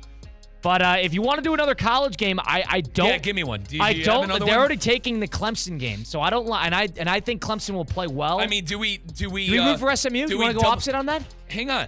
You've been down at Penn State all year. Do we double down on how much of a phony Franklin is? So the one thing I'll say to that is I like that because it's the opposite of what they do. So when they get a loss, we get a win. And I also think that Penn State doesn't need that game. Penn State probably is a home game regardless. Listen, the Buckeyes are terrible, okay? They lost to Ohio State. Oregon's going to blow the doors off of this team, right? 3.5 neutral site. I think Penn State stinks. I completely agree. Colin, 3.5 neutral site, Dylan Gabriel, and the best wide receiver unit in the country at Oregon. Penn State's going to want to slow it down. So if that game for some reason gets slowed down, that favors that spread. But I understand. You think Drew Aller's going to score in that game? No, he's going to slow it down. That's what I'm. Drew Aller, that kid, and listen, he's a Northeast Ohio native. He's one of my own. That kid could barely score against Minnesota, and PJ Flecken rode the boat. It's a good defense, but I understand. Oregon minus 3.5. You want to do it? Yeah, I'm in. All right, Oregon minus 3.5. And Georgia plus 2.5. They took Penn State. They took Penn State. Yeah, it's a win it's a loss for them, win for us if it's one way. Big time. Arizona State minus 1.5. Ohio State plus 2. No, Ohio, not Ohio State. What's our lock here? That's worth double points. Well, you said you like that Arizona State game a lot. Let's go with that. Their lock is that Miami Dolphin game. You want to do Arizona State as our lock? Let's go with Arizona State. The problem is, if we hit our lock, they still get points. Okay, all right, then never mind. You following what I'm saying? I do. Rattle them off for me again. We got the Cardinals minus 2.5. We got the Titans minus 3. Georgia plus 2.5. Oregon minus 3.5. Ohio plus 2. I would lean Cardinals. You're high on that. At home, Kyler Murray. Let's go. Yeah, we'll go Cardinals. I'm down with that. Because you want to know what my answer to you was. Because these are all conference championships. We got to go regular season game. Let's go Cardinals because I would have picked Ohio. Yeah, I don't want to. I would have picked Ohio. I wouldn't have let you do that. I wouldn't let you do that. What do you mean? The mighty Bobcats, man. You know Mike Rizzo is a senior at Ohio University, was on the sideline for WOUB in my internship. And we lost to PJ Fleck and Corey Davis and rode the boat. It's the first time I was ever, covering a football game on the sideline. Pretty cool. It's revenge day, though. It's revenge day coming up at Ford Field. But I was going to say, the first part of that story shows me nothing that Ohio's going to show up and compete in this game after they got absolutely throttled. You're all about theme and hold mojo. on. There's no theme. Your co-host was on What's the field. What's the theme? Your co-host was on the field. You tried to sell me on theme with the first battle of the bricks between Miami, Ohio, and Ohio. And Ohio didn't even show up. Those snobby rich kids. Oh, my God. Miami, Ohio absolutely throttled them. What was that score, like 35-14? D, those snobby rich kids, we got it coming for them. Us rambunctious Ohio University types, we're coming for them. Ugly. Look out. Our bricks are better. Our bricks are better. Cardinals -2.5 is our lock. That's our punchline picks. Blitzing the book presented by Hard Rock Bet. Try it now. Get up to $100 back in bonus bets if your first bet does not hit. Talk about the Seminole Tribe of Florida. Must be 21 plus and physically present in Florida. Wager terms and conditions apply. Consider by gambling. Call 1-888-ADMIT IT. On the flip side of things, we'll take a quick break. We'll get into the NFL slate, what we expect, and more importantly, where our picks are going to be for all the conference champions this weekend. Whole lot to do, whole lot more to do. We got Fat Shack coming up in about 20 minutes as well. Should be a lot of fun. Stick around. Russo Rizzo, ESPN 106.3. Do you have trouble getting in and out of the bathtub? Are you afraid you'll slip and fall entering or exiting a tub? Safe Step walk-in tubs can transform your bathtub from an area of concern to a calming refuge. Call them today at 1-800-731-4558 and save $1,600. Safe Step walk-in tubs and showers are proudly made in Tennessee and offer an ultra-low step-in, avoiding that difficult climb over a traditional bathtub wall. They also offer a variety of therapeutic benefits that may help soothe your aching muscles and joints, increasing your mobility, boosting your energy, and improving your sleep. Safe Step walk-in tubs are designed to easily fit your existing tub space and are often installed in as little as one day. Just dial 1-800-731-4558 today to save $1,600 and receive a free shower package. That's 1-800-731-4558 for a free no-obligation consultation and to save $1,600. Safe Step walk-in tubs. Safety never felt so good. Make poker playing hours work for you at Harrah's Pompano Beach Casino's No Limit Hold'em. $1 million break the bank. Play at any qualifying table to garner 150 hours and qualify for January 29th Break the Bank tournament. Finish at number one for your shot to win $1 million. Play poker at Harrah's Pompano Beach Casino. Open 24 hours a day, 7 days a week. Powerline Road, Pompano Beach at the Pomp. Must be 18 or older for poker and simulcast. Must be 21 or older to gamble. Gambling problem? Call 1-888-ADMIT-IT. The Brad Ginsburg Family Foundation recognizes the needs of our local community, especially those who are impoverished or facing economic hardship, as well as those facing mental and/or physical challenges. The Brad Ginsburg Family Foundation is proud to be the official community voucher sponsor for the Boca Raton Bowl, December 18th at FAU Stadium. These vouchers go to local outreach organizations and programs, providing those less fortunate the opportunity to enjoy a fun night at the Boca Raton Bowl. Good Greek moving and storage. Your superhero movers. Hey, it's your boy JC. Aaron Rodgers just went full mind game manipulation on his own team. See it all on today's brand new Questionable Call with Josh Cohen, exclusively on YouTube. Subscribe now. Questionable Call with Josh Cohen. New episodes every Monday, Wednesday, and Friday on YouTube. Kaiser University's flagship campus, the 100-acre residential campus at 2600 North Military Trail in West Palm Beach, extends Kaiser University's educational offerings to over 100 degrees in the heart of South Florida. Kaiser University also has an athletic program with 20 national championships, including the 2024 Women's Swimming and Diving Championship and 2023 football, lacrosse, and men's swimming and diving titles. Visit KUSeahawks.com for the latest. Time now for a PNC pause. PNC Bank is committed to helping the customers and the communities they serve move forward financially. See how they can make a difference for you at PNC.com. Business owners, are your employees driving you nuts? Is money tight? Or have you just poured your heart and soul into your business and now it's time to retire and just relax? At Transworld Business Advisors, they have buyers from all over the world ready to buy your business now. Call for a confidential conversation about your business's current value. 561-203-5121. That's 561-203-5121 or visit tworld.com today. Theo here. EDS is yes. You've heard me say that over and over. So I need you to keep this website in mind too. EDSIsYes.com. For the most trusted AC specialist here in Palm Beach County, EDSIsYes.com. For 24/7 support, EDS is a trained comfort specialist. It's hard to stop a train. There are so many reasons why EDS is yes when it comes to your air conditioning and plumbing. EDSIsYes.com. That's EDSIsYes.com. Every Friday is a fried day on ESPN 1063, served by Bud's Chicken and Seafood. Bud's uses better quality ingredients for better food and the best value. Visit any of Bud's Chicken and Seafood's 6 locations or go online now at budschicken.com. Florida Atlantic women's basketball season is here. Join head coach Jennifer Sullivan and star guards Maya Perry and Jada Moore at Eleanor R. Baldwin Arena this year for big-time college basketball action. Groups of 15 or more get in free. Single game tickets just $10. The band, the cheerleaders, the fun, the action, it's all there with Florida Atlantic women's basketball. Visit FAUsports.com for more information. Florida Atlantic Owls, winning in paradise. Now, it's time for a little R&R. Ball into the bucket, lays it up and in. Ball game, Rizzo! Live in the Anajar and Levine Accident Attorney Studios, this is Russo and Rizzo on ESPN 1063. This team is going to be tough when they finally get it together. Sit back and relax. Let Russo and Rizzo take you home. Oh, mercy! Light him up, Colin!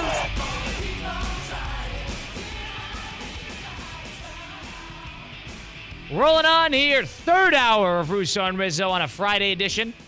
Colin Russo, Mike Rizzo, of course, Damian Perez helping us out behind the glass. As always, it's Russo and Rizzo on ESPN 1063. Packed weekend of football ahead with the conference championship week. Only a couple games with major implications, the most of notably being that ACC title game between Clemson and SMU. SMU, the committee sort of lit a fire under them by saying they're not necessarily protected if they lose that ACC championship game. And I disagree with our very own Jonathan Zaslow. I think if they lose that game, they're out. Lose straight up. Personally, I think straight they're up. out. They lose by 3 points. 2 losses. I don't think the committee cares who the hell complains. We saw that last year at Florida State. I think strength of win, Colin, is what they're going this year. And they don't have a strength of win if they lose that game. I mean, or that's a bad way to put it. They don't have a good win. How about that if they lose that game? Yeah, they throttled most of the bad part of the ACC. You can even argue Clemson's not even a good win at this point, and they're lucky to be there because Miami lost to Syracuse. Clemson's solid because Clemson, think about it for a second. If Clemson doesn't schedule Georgia in the beginning of the year, they're probably locked into the playoff. Right. And I think if they were to – now, listen, I know they got the doors blown off them, and I buried Dabo early on this year.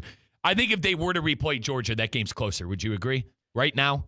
Yeah, who knows? But they probably score. Yeah. I mean, Colin, they probably score a touchdown. I guess it's the point I'm trying to make. I agree with that. So, but from a perspective, it's if they didn't schedule, that's what I have a problem with.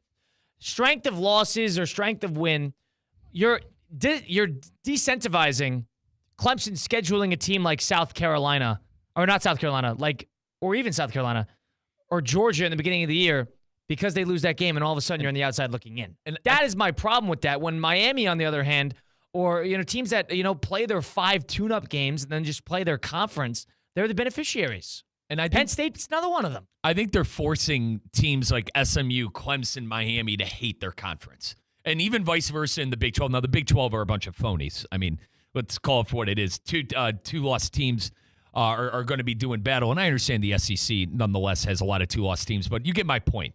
They're making some of these teams who aren't getting the benefit of the doubt, that aren't in the Big Ten and the SEC, have animosity, I think, towards their conference. Go, why should we stay here? If we're not going to get the benefit of the doubt in a 12-team playoff, wasn't that a whole selling point, Colin, on the 12-team playoff? Was that they were going to have more teams than just the SEC? Well, they are. That's the benefit of the automatic bid. Now, there's 2 levels to that. Why would we stay here and go elsewhere? There's no guarantee that you're going to go elsewhere and succeed because the level is so drastic. So there's that. But to the point of they have their opportunity, they just got to win that conference championship game, which is why in a lot of ways, instead of the SEC and Big Ten, those games don't matter that much comparatively in terms of implication. It's the ACC and the Big 12 are the games that you'll be interested in this weekend. Yeah, and we're about to say, Arizona State and Iowa State, two teams that were not on my bingo card in that Big 12. If you remember before the year, let's rewind. I was waxing poetically about Kansas State. I was waxing poetically about Mike Gundy and Ollie Gordon and Alan Bowman of that Oklahoma State offense. They went 0-9 in the conference. People were high on Utah. People were high on Colorado. God, 0-9 in the conference. The team was getting tickets to win the Big 12. They didn't even win a game. So that's where the Big 12 is at right now. And they beat Arkansas. How's that? And Colorado, the biggest one. Oh, my God. Arkansas beat Tennessee, but Oklahoma State, who's winless in the Big 12, beat Arkansas. Look, I know listen, if you're looking at it as program standards for Colorado, 3 years ago now, they didn't win a game. 2 years ago, Deion won 3 games. And now this year, they've won 9. But at the same time, you can't if you beat Kansas, you're in this game. Come on. You got to beat Kansas. If you're at prime standards, if I'm going to hold Colorado to the standards that they want to be held at, you got to beat Kansas, right? Make Nebraska competitive. I think to Colorado's credit, in terms of a turnaround, pretty picturesque. But I think because of the Colorado's brand and the amount of recognition they get, people hold them probably to a higher standard than maybe they're deserving of. Last thing, and maybe I'm picking on them, but don't lose to Kansas State, who didn't win a big game all year at home. Now, to play devil's advocate, Arizona State had a great year. They beat Kansas. They beat Kansas State. They beat BYU. Arizona State is deserving of that spot. So to their credit, I give Arizona State all the credit in the world. And they played an SEC team earlier in the year. Colin, you would have told me that. If you would have told me Arizona State before the year, I would have been kiki and ha-ha. But that's kind of the beauty. That's kind of the beauty of it. So I give them credit for actually making that work and giving themselves an opportunity to make the playoff. That's fine with me. But the way I look at it is if you want these big conferences to kind of crisscross a la college basketball where they have big-time out-of-conference games on the early onset of the year, like, of course, those Clemson-Georgia games we had every year and Notre Dame playing A&M, how are you going to incentivize schools to do that? Because from a financial perspective, there's some argument in a home and home. But ultimately, if they lose that game, they're losing themselves an opportunity to get a home game in the playoff or even to get a bid at that. How do you incentivize something like that? Two things on that. Number one, I totally agree with you. I think that the College Football Playoff Committee is looking at the ACC, is looking at the Big 12 and going, start scheduling some Big 10 teams, start scheduling some SEC teams. But to that point, that's what Clemson did, and then Clemson's getting burned. And here's the problem, though. The SEC will never do a home and a home. You know what? Or excuse me, what is it? A home and away. I'm sorry. They'll never want to go north and play in the freezing cold. I mean, Alabama did against Wisconsin to their credit, but I understand the point. I think the committee is saying start scheduling. I know these schedules are figured out years in advance. All right. But maybe schedule some Big Ten and SEC teams, strengthen up that strength of schedule, prove to us that you are better than the Big Ten and better than the SEC. Who is it? Cam Ward was waxing poetically about the ACC? Yeah, they're stupid. That was really dumb. But at the same time, if the ACC, say like if SMU wins and they go all the way to the college football finale, which I wouldn't put your money on it, maybe you start seeing a little more respect than the ACC. The way I look, I think they've given ACC enough of their flowers because there's 3 teams that are sort of in the mix, whether that be Miami, Clemson, or SMU. We agree Miami's out, right? Miami's out. They're outside looking in. Okay. But this is now a situation where you're either going to have SMU, Alabama, and Clemson fighting for 2 spots. And it's a matter of if Clemson wins, where do you put SMU and Alabama? Mm-hmm. If SMU wins, Alabama's in. So the question lies, Alabama is probably rooting for SMU in that game just so they could get a confirmed spot, and because there's a little bit of a question of whether they'd get a bid if SMU were to lose. So my problem, though, we talked about it earlier in the week, is SMU should not get punished for playing the extra game. And that is a very dangerous precedent you are trying to set by doing that because they're playing an extra game. You're decentivizing them even showing up in the conference championship game. That's what you're doing. And they care about those conference championship games because the TV contracts pay a whole lot of money for it. It's at a neutral field that goes directly to the conference. There's a lot of money that goes into that game, and you want to make it feel big. That's part of the reason why you gave them the automatic bye when you win that game. So off of that, I would have a problem if they were to burn SMU there just in favor of an Alabama team that is one of the worst Alabama teams we have seen in recent memory. It's not like Probably. this Alabama team, it was dealt a bad hand, and they had a gauntlet of a schedule, and they got burned. That was Georgia. Alabama lost to Oklahoma and Vanderbilt. So you lose to those two schools, I understand, on the road. Hang on, who is the third? I always forget the third. Who, Alabama? Yeah. They lost to Tennessee. That's it. So they lost to Tennessee, fine. But you lose two iffy games.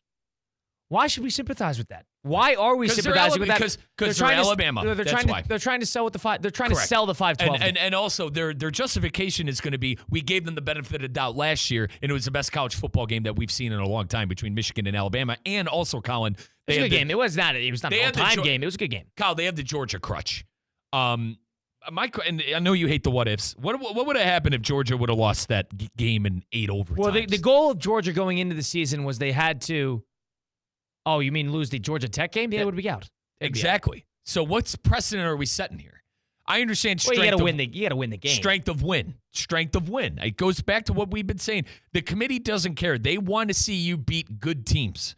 And that Alabama win against Georgia apparently is hanging them on by a thread. And as we know, they travel well. And that game against Notre Dame is going to get insane reviews. Colin, if they do play Notre Dame at South Bend, it's going to get a lot of buzz. What's that? You're my viewership guy. What's that viewership going to be at South Bend? Here's the way I look at it. There's four time slots. There's the early day game on Saturday. There's the middle of the day game. There's the night game. And I don't know the TV contract's part of it. And then there's a Friday night game. Friday night game is going to be the worst of the bunch. So whatever game, if there's an SMU in the mix, whatever game Arizona State plays will be that Friday game. Alabama, the best game slot will probably be that 8 o'clock on Saturday night. So, partner, tonight's games. They might put Alabama and Notre Dame in that 8 o'clock slot. Tonight's games, UNLV and Boise, and then Tulane and Army. They would probably put I'm talking about in the college football playoff first round. Oh, sorry. Sorry. You're talking about where you put them in terms of viewership. You have the 3 games on Saturday, the 21st of December, and you have 1 game on Friday, the 20th. If I were to guess, if you had the matchups you have right now, and you have the Tennessee's, who's Tennessee? Is it playing at Ohio State? Is that what they had slated? Yeah, it would be Tennessee at Ohio State right now. I would say that would be the 4 o'clock slate. I would say that the Alabama-Notre Dame game would be the night game. I would say whatever team plays Arizona State would be the early game. And let's say that's who would be that 6? Penn State? Yeah, possibly. Penn State. Possibly. So, and then whoever Georgia plays would be that early game. That would be how I would do. Because you're right. That game would do 15, 16, 17 million. Incredible. Well, on the flip side of things, we got to get the expert's opinion about our punchline picks of the week. Somebody who knows what he's doing, actually. It's Fat Jack at fatjacksports.com. We'll see the trends, where the money is, and where to put our money this week in terms of the gambling side of things. But in the meantime, I got to tell you about our pals over at Flagstick Golf Performance. I am somebody who is not a golfer, who has not been good at it my whole life, but now I'm finally making an effort to improving my game, and so I can finally compete with the likes of people in my family and people in the area, of course, in the Palm Beach County, with 1,000 golf courses, and everybody's great at golf, and I need to catch up. And where do I go to when I need to get better and so I can catch up is Flagstick Golf Performance. It's the ultimate indoor golf experience. It's now open in Boynton Beach. It's a unique facility. It has 3 state-of-the-art indoor simulators. It has a state-of-the-art putting studio as well. Even if you want to get your fitted, you want to get something shaped, you want to get a different head on your clubs, you want to get it re-gripped, Flagstick's got you covered. They have a tour-inspired bill shop, too. Andy and the team work closely with players of all levels who want to improve their game. So if you want to get actual lessons, they're PGA professionals. That's where you go. Flagstick Golf Performance. It's the optimal environment to leverage technology, all the data insights you can imagine. I get 100, 150 shots with my 2 wedges I have in my trunk, and I'm starting to work out the kinks in my swing. Go visit them in person. Find out all the info you need at flagstickgolfperformance.com. Let's hear from Fat Jack at fatjacksports.com. Next, it's Russo and Rizzo, ESPN 106.3. Live from the Anajar and Levine Accident Attorney Studios. Anajar and Levine Accident Attorneys. Call 1-800-747-FREE. This is ESPN 106.3. Palm Beach County's premier college football event is back. Don't miss the 2024 Boca Raton Bowl, Wednesday, December 18th from FAU Stadium and broadcast live on ESPN. Last year's game saw in-state Rising Power USF beat Syracuse out of the ACC. What will this year's game have in store? Big names, big teams, big action. The 2024 Boca Raton Bowl, December 18th at FAU Stadium on ESPN. Don't miss out. Find out more at BocaRatonBowl.com. Hey, golf fans, Colin Russo here. Looking to improve your game? Flagstick Golf Performance, the ultimate indoor golf experience, is now open in Boynton Beach. With 3 indoor simulators and a state-of-the-art putting studio, Flagstick helps players at all levels up their game. Get lessons from experts, try the latest clubs, or just come up for a round in the simulators. You can track your stats and see real improvement. Flagstick is where serious golfers and beginners find their edge. Bring your friends or family and enjoy golf like never before. Visit flagstickgolfperformance.com to book your session.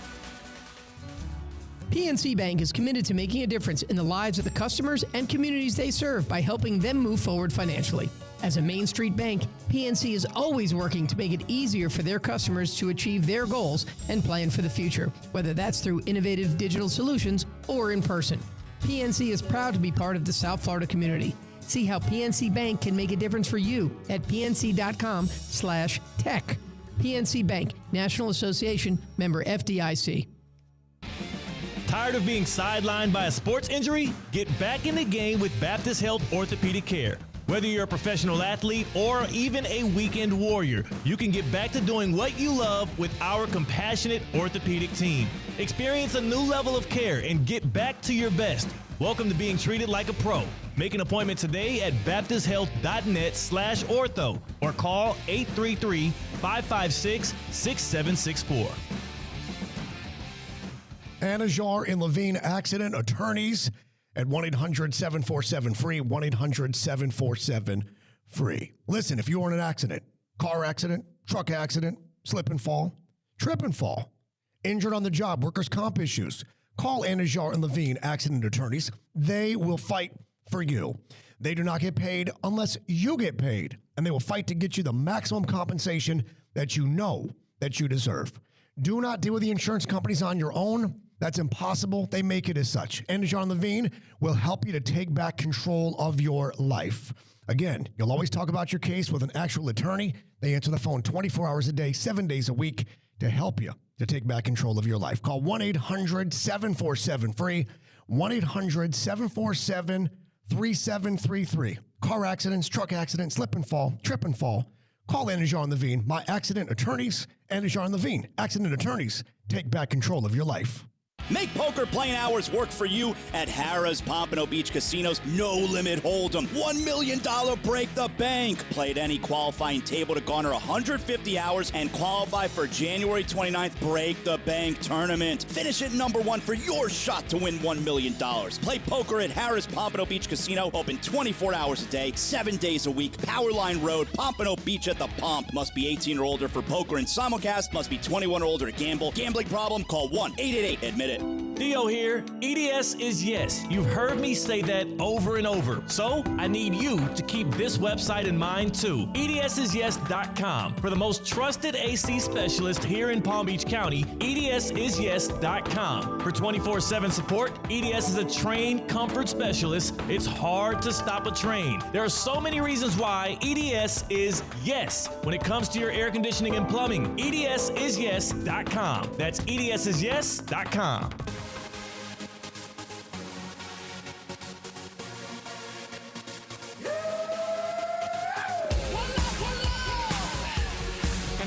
Levine Accident Attorney Studios. This is Russo and Rizzo on ESPN 106.3. Friday, December 6th on Russo and Rizzo. Mike Rizzo, Colin Rizzo, Damian Perez, of course, behind the glass as always. Having a great time here at the City Place Studios in downtown West Palm Beach. You got high school game day going on tonight. West Boca in the state semis. That's a 7 p.m. kick. Coverage begins at 6. I will be there, so stay tuned for that after the program a little later today. But in the meantime, let's bring in the expert. We made our punchline picks of the week. We have our picks. Let's bring in somebody who knows what he's talking about. It's Fat Jack of FatJackSports.com. Fat Jack, been a while. What's going on, brother? Thanksgiving's over. Hey, is West Boca favored or underdog tonight? Well, I don't even know if I'm allowed to comment on that. We are not contractually obligated to talk on that fact.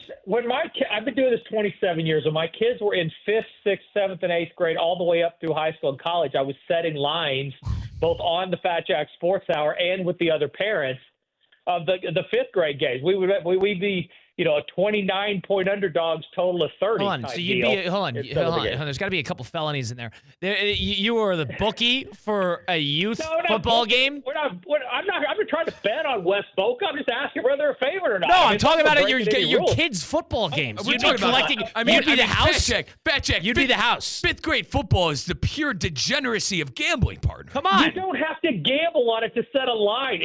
That's a setting problem. lines make games make games more interesting. And matter of fact, there's a guy in West Palm, a parent whose kid, my son played for the University of Chicago, and his son was also, he was on the team as well. And every game before, and I forget the dude's name, Steve will know. Maybe we'll. And he would come up and ask me what's the line, and then every week we would talk about the University of Chicago lines that you couldn't bet on, but it always makes things more interesting when you have a number attached. Covering some bases, will tell you.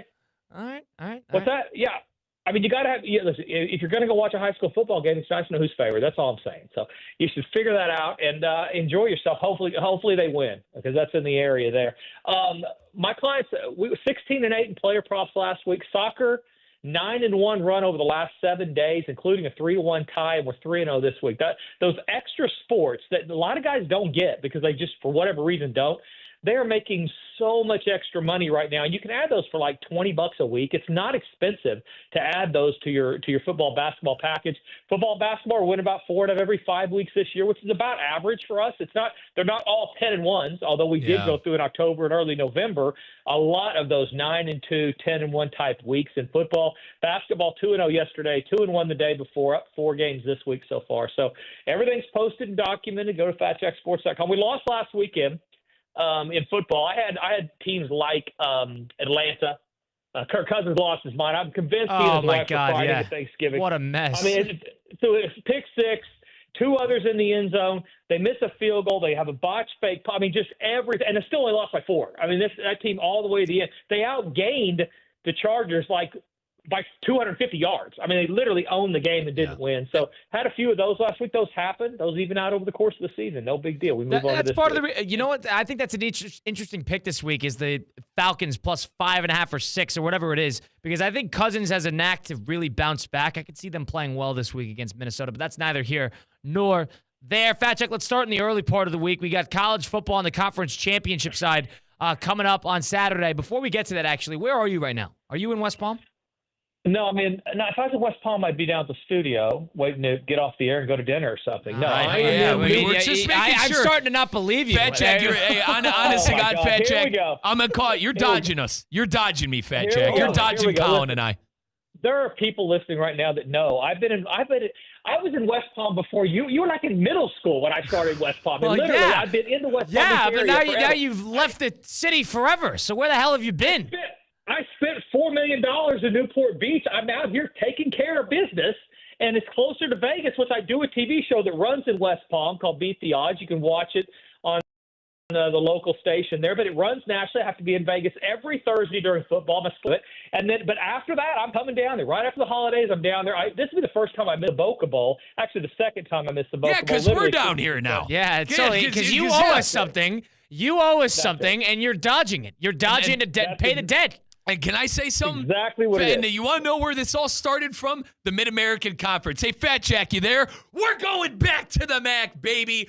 Give me my. You got to take this one. Unfortunately, I'm not on it either, but you got to take it. How about this, Fat Jack? My alma mater. You guys all said how bad Ohio was. Oh, they're done. They screwed us over against Miami. Well, guess what? They're winning us our money back. Ford Field, Fat Jack. Rewind to 2016, a young Mike Rizzo, an intern at WOUB, on the field against P.J. Fleck and row the boat.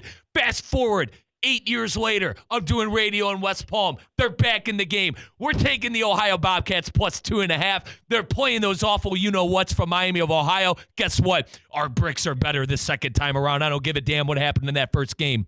We are taking Miami plus 2. Fat Jack, it's Ohio's day. How could this segment possibly be sponsored by me? That is the most ridiculous. I would never have talked about any of that ever. It is Ohio's That's why you have Day. us. Hold on, that's why you have us. It is. For you. It is old Ohio's Day, Fat Jack. I'm excited for it. I'm sure it's going to be freezing cold. They played this game in Detroit, in Ford Field. It's in Ford Fat Field. Jack, listen, I don't want to rant. Yeah. This is probably bad omen, but I'll take a page out of your book. We are 12-2 in our last 14 picks. We're 51-39 in the year. You might have to go with us on this one. Well, you know what? They pay you money for these things, and sports gambling is legal in Florida. Disclaimer, you're the professional. You're the professional. We are not. We are not. Fat Jack, listen. You've made a great career, multi-million-dollar career off. Colin and I believe in theme, magic, and mojo. There is some magic and mojo with that Ohio team, brother. There is some magic and mojo with that Ohio team, brother. Get on the bandwagon. I like the fact that you're playing an underdog in these games because I think what you get added pressure in these games. You don't always get a lot of upsets, but you get some close games. The numbers are normally pretty tight. Tonight's Boise UNLV game is a great example of that. You have two teams. When all these kids went to both of these schools, and they had no idea that they had an opportunity to actually make history. If you win this game between Boise and UNLV, you're one of the first 12 teams to play in the playoff. The whole world is going to be watching you, at least American football fans. It's a huge deal. If you lose this game, you go to the Los Angeles Bowl sponsored by Gronk, and you get to watch him crush beer cans on his head for 3 days. I've never seen more variance in a game as far as what's going on tonight. Added pressure for Boise. They're supposed to get there. They got the good running back everybody knows about. Look underdog at a few of these games where you have teams, none of them are familiar with this environment. One's playing with house money. One's expected to get it done. UNLV plus the points tonight. That's an easy one also, I think. All right. It's an interesting one. We took Georgia and Oregon. Georgia plus 2.5 and Oregon minus 3.5. Do you have any thoughts on those two picks? Yeah, so the problem with Georgia is, and I don't mean this is not offense to you because I like Georgia also. I feel like a $50 idiot when I say it. How are they getting points against a team who doesn't have any good wins? They beat Michigan and nobody else. They've already played this year. They played in Austin. It wasn't like the Georgia-Alabama game where Georgia turned the ball over 67 times and still almost won. You say, well, they won't do that again. Georgia went in, won the line of scrimmage. Their defensive back shut down Texas's passing game to the point they made a change at quarterback during the game. Still didn't work. Now they're getting 3 points. I understand Carson Beck's underachieved. But I still think there's enough of the pieces in Georgia. And by the way, Georgia's an underdog. This is the second time only they've been an underdog since they won the championship back in 2021. And by the way, they won both of them straight up. This team never gets points. They always win. I like Georgia as well, but it makes me uncomfortable. Vegas likes Texas. Vegas thinks Texas wins this thing going away. Because they also have TV set. They know that Georgia went into Austin and won. They know that Texas has no wins. But I'm hoping this is one of those games after the fact. Everybody looks up and like, what are we doing? We already watched Georgia beat Texas. We need to see it twice. So why did we bet a lot of money on it? See, I'm with you. I like Georgia in that one. The other one, the line would bother me as much as anything. Why is that number not 5 or 6? Everybody knows about James Franklin. He's a phony. Everybody knows that he does. He's a phony, Fat Jack. Everybody knows that, and that's the point. This dude is 1-14 straight up his last 15 versus the top 10. Everybody knows that. He's lost 13 straight pre-bowl games against top 10 opponents. Everybody knows that. Why is this game not 5 or 6? It's not, because their defense is the real deal. They match up pretty well against that Oregon offense, and I think that the line setters believe that Penn State will keep scoring down. They'll get enough stops to stay in the game, make some field goals, put that added pressure back on Georgia. On Oregon. Maybe not win the game, but cover. I think you might be on the wrong side of that one, but believe me, history, it's hard for me to jump on and do anything with James Franklin, but that line bothers me a lot. That number should have come out First 5 off, or 6. Yeah, Fat Jack, a couple thoughts on that. They don't even belong in the game. Okay, if Ryan Day and the Buckeyes get the job done like they should have, if you could tell I'm a really upset Ohio State fan, they'd be in that game, and Penn State would be on the outside looking in as a 5 or a 6 going into the playoff. There's no way you could take Franklin in a big game. Who's going to score for them? Drew Aller? Fat Jack, Drew Aller? Why are we not mortgaging our house and betting everything on Oregon then? We are. You're the one who's not. You're the one who's not. That's a horrible idea. I'll tell you right. We'll talk about it next week. They're giving money away. No. If Oregon wins this, they're going to have 85 to 90% of the money. Who's betting Penn State? Everybody's going to bet Oregon. Vegas, these casinos are not in the business of being exposed on one side of a college game to the Fat Jack, they're going to get hashtag. They're going to get hashtag Drew Allard. We got something coming for Vegas this weekend between that game. Trust me, they don't belong. Well, they don't belong. And is Franco going to wear those shades inside? Give me a break. Those casinos are built on games exactly like. That's all I'm saying. They're not always right, but they're built on games like this when you cannot find any reason in the world to bet one side, and everybody likes the other side. Most of the time, Vegas is right and we're wrong. That's all I'm telling you. So okay, no, I hear you. I hear you, Fat Jack. So you're basically saying be wary of taking Georgia, be wary of taking Oregon. Vegas knows something. That's right. They're in the if they're lopsided 80-90% of the money on any of these games, they're comfortable there. They would move the number. Why this game didn't go from 3.5 to 5.5? Fat Jack, sorry for freaking out, but this is we're going Ocean's 11. Then we're blowing up the casinos, baby. We're gonna take them for everything. We're gonna take them for everything this weekend with those two games, brother. You heard it here. I'm excited to watch because a lot of people will, and Sunday's card leaves a little bit to watching. Imagine, there's not a ton of great games on Sunday to watch, but there are a lot of good spots to make money. I would caution people of this. Last week, another kind of public weekend for the players. They've had a few more of those this year than normal. In fact, October, guys, the first month in 4 years that parlays lost money for the state of Nevada in October. It's been 4 years since parlays won money this last October, and those are done by money line parlays in the NFL. More favorites than not getting there against the number on certain weekends where they're all doing that. And we saw that early a couple times in October. We saw it last week as well. A lot of favorites getting there for the general public. Don't expect that to continue as we head into the holiday season. You're going to need to be a little uncomfortable to make some money as we head forward. Betting teams like the Jameis Winston experience. I love the dude. He's worth the price of admission. Apparently he went and he's asked God to get rid of the pick sixes. I'm not sure God is Santa Claus, so I guess we're going to find out because you're going to have to bet on teams like Cleveland, like Las Vegas, Seattle on the road, New Orleans, or to the Giants, the Jets, teams like that are really difficult to bet on. Similar to last night, by the way. Detroit, that buzzsaw has been covered against everybody, 9-3 going into last night. They don't get it done against the number. Green Bay takes the money. There's going to be more of that this week and next week, so be careful just playing the better team. Good insight as always, Fat Jack. We took the Cardinals -2.5, actually, because I think the Cardinals, it's going to be hard to lose that team twice. They need the game. They're a little desperate, 6-6, coming off 2 bad losses. They're good at home. That was my more philosophy, but I understand if the public's making money here, Vegas is going to respond. So I don't think Arizona also is one of those. There's still seats on the bandwagon there. People are not buying what they're selling, so I think that's fine. Those type of favorites are fine because you don't have one-sided action. You're going to get some Seattle money. You also get Arizona money. So those are not the games. But teams like, basically Buffalo against anybody except the Rams. I think the Rams are good value. There's a horrible spot for Buffalo. And teams like Baltimore, when they come back, Detroit, generally speaking, those type teams, more times than not, the top-tier teams will not cover as much going forward in December as they get the win but not the money more times than not. So, Fat Jack, the last thing for me, trust me on Oregon. Do you trust me? Trust me on Oregon. Trust the Midwest kid who's watched Big Ten football his whole life. That fraud Franklin doesn't stand a chance on Saturday. I'm not sure that Oregon knows their Big Ten yet. I feel better. Oh, they with do. They're in that action. game. Trust me, Dan Lanning said after he beat Ohio State that's Big Ten football. He's bought in, brother. This sounds like somebody that's wife cheated on him, and then they go out with another guy, and we say that guy is ugly and he's poor and he's awful. You're mad because Ohio State didn't win, I think, as much. No, Fat Jack, you cannot look at me with a straight face and say you trust James Franklin to cover 3.5 against Oregon. Fascinating analogy. Yeah, that is kind of. That's not where I thought you were going with that, partner. You had Michigan. Hang on. Let's backtrack. You had Michigan, right? Everyone had Michigan. Neither side. Okay, you left it alone. Smart man.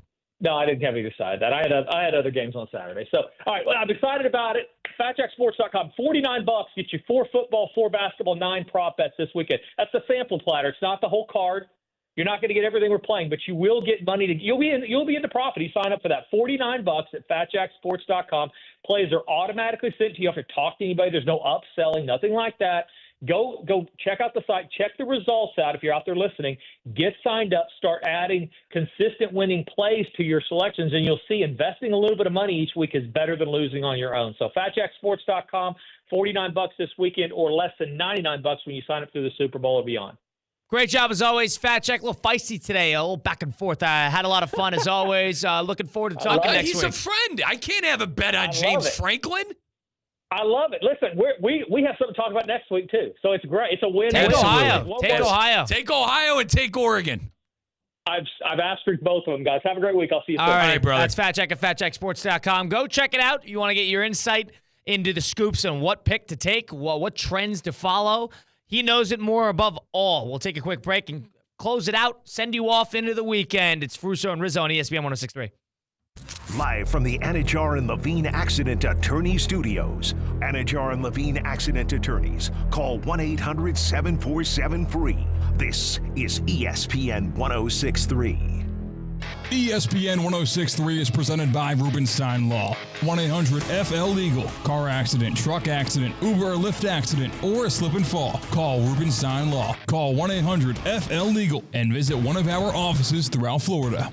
Banyan Printing and Signs wishes you a happy and healthy holiday season. Thank you for making Banyan your trusted printing, mailing, and signage partner in the Palm Beaches for over 47 years. From A-frames to yard signs, business cards to booklets, and much more, plus a big announcement coming in 2025. Get started at banyanonline.com or by calling 561-586-6220. Happy holidays from Banyan Printing and Signs, the official printing partner of ESPN West Palm and Kaiser Athletics. Cashback is not available on gas in New Jersey and Wisconsin. $5,000. That's the average amount of money people in the U.S. are now spending on gas in a year. $5,000. That's crazy. If you drive, you have to download Upside, the free app that gives you cash back every time you get gas. That's right. You can earn real cash back with Upside just by buying the gas you're already buying. You can literally start earning cash back today. I use Upside every time I fill up, and I've already made around $300. You're putting gas in your car anyway. Why not get real cash back? If you like free money, download Upside. I'm saving the cash I earn from using Upside to help pay for a vacation later this year. Download the free Upside app now to earn cash back every time you buy gas. Use promo code GARAGE to get an extra 25 cents per gallon on your first tank. You can cash out anytime right to your bank, PayPal, or a gift card for Amazon and other brands. Just download the free Upside app and use promo code GARAGE for a 25 cents per gallon bonus on your first tank. That's code GARAGE for a 25 cents per gallon bonus. Hey, it's your boy JC. Aaron Rodgers just went full mind game manipulation on his own team. See it all on today's brand new Questionable Call with Josh Cohen, exclusively on YouTube. Subscribe now. Questionable Call with Josh Cohen. New episodes every Monday, Wednesday, and Friday on YouTube. She ain't gonna tie me down. Why you on the road? Trying on the shirt, saw the hat, saw the clothes. What you want right now? Let's get back to the Anajar and Levine Accident Attorney Studios. This is Russo and Rizzo on ESPN 106.3.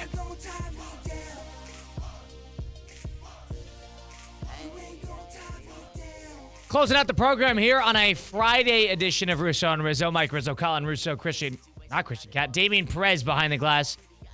Damian, you've heard us with Fat Jack a number of times now. I thought Fat Jack was a lot of fun there. He always is. He's a good time. He's a good Never time. disappoints. I can't have a friend bet on James Franklin. You can call me, and C-Cat's going to have an amazing time with me, by the way, when he comes back on Monday. But you cannot let a friend bet on James Franklin in a big game, right? Friends, watch out for each other. Well, speaking of friends, Christian Cat and Theo Dorsey are actually taking Penn State in that one against Oregon plus 3.5. Listen, there are great friends here and teammates. We love them to death, but they're not our friends for the segment. We compete against each other, so technically we're rivals. So let them make a mistake. Let them make, listen, I understand C-Cat. He went to Penn State, and he's taking his team. Listen, fair play to you. You're going to lose money, though. You're really off it now. You were on Penn State earlier in the year. Now we're off the wave. I'm in shambles. All right. I'm in shambles with the Buckeyes. I don't even want to see Ohio State in the playoff It's anymore. important for you to see. I'm just done. I'm the done team that Oregon probably. I mean, you beat Ohio. If you're Ohio State, you beat Penn State. You lost to Oregon. You just want to see Ohio State be established as closer to Oregon than to Penn State. So can I be completely transparent with you, Colin? I am a true pros pro. I watch all the games. I can't. To be honest, Damian, internationally, Colin, I can't even stomach college football. I get pissed off talking about it. That's how it's where I'm at right now as a Buckeye fan. If Ohio State, it churns my stomach talking college football. If they would have won a national championship, would it still have meant the same as After if they would have losing beat to Michigan? I mean, let's be honest. If Ohio State wins, if they win the title, too. I mean, come on. I'm going to be doing backflips on Rosemary here. Okay, but they're not winning anything. Did you see that team that showed up against Michigan? That's the worst Michigan team I've seen in 30 years.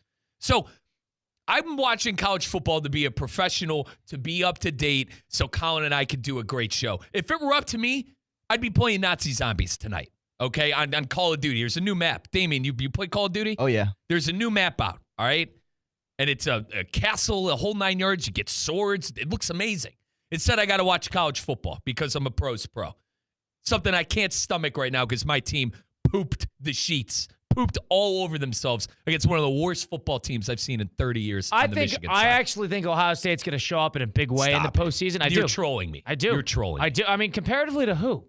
They gave up. Colin, they gave up. Hold on. Every other school has their flaws. Has had bad losses. Ohio State's not the only one. But this is different. I know you don't care about the rivalry, brother, but this is different. You lost to Michigan. The season's over. Those kids quit already. There are kids in the transfer portal. Hold on. What if they win the title? They're not going to win the title. That's what I'm trying to explain to you guys. If they win. I cannot wait. I cannot wait until 3 weeks from now. See, this happens every time. I cannot wait till 3 weeks from now when Mike Rizzo is saying when Ohio State is favored by 9 points, 9.5 points against Arizona State, and Mike Rizzo is saying we're going to make a run or they win their first game against Tennessee at home. Mike Rizzo is going to be saying that Ohio State's going all the way and the whole thing. I think Ohio State has a good defense. And defense is going to travel in a big spot. They're going to be motivated. They got to have a bad loss out of the way. That team is going to be dangerous in the postseason. Whether they're going to win or not is another question. You don't lose to Michigan and go on a run. It's that simple.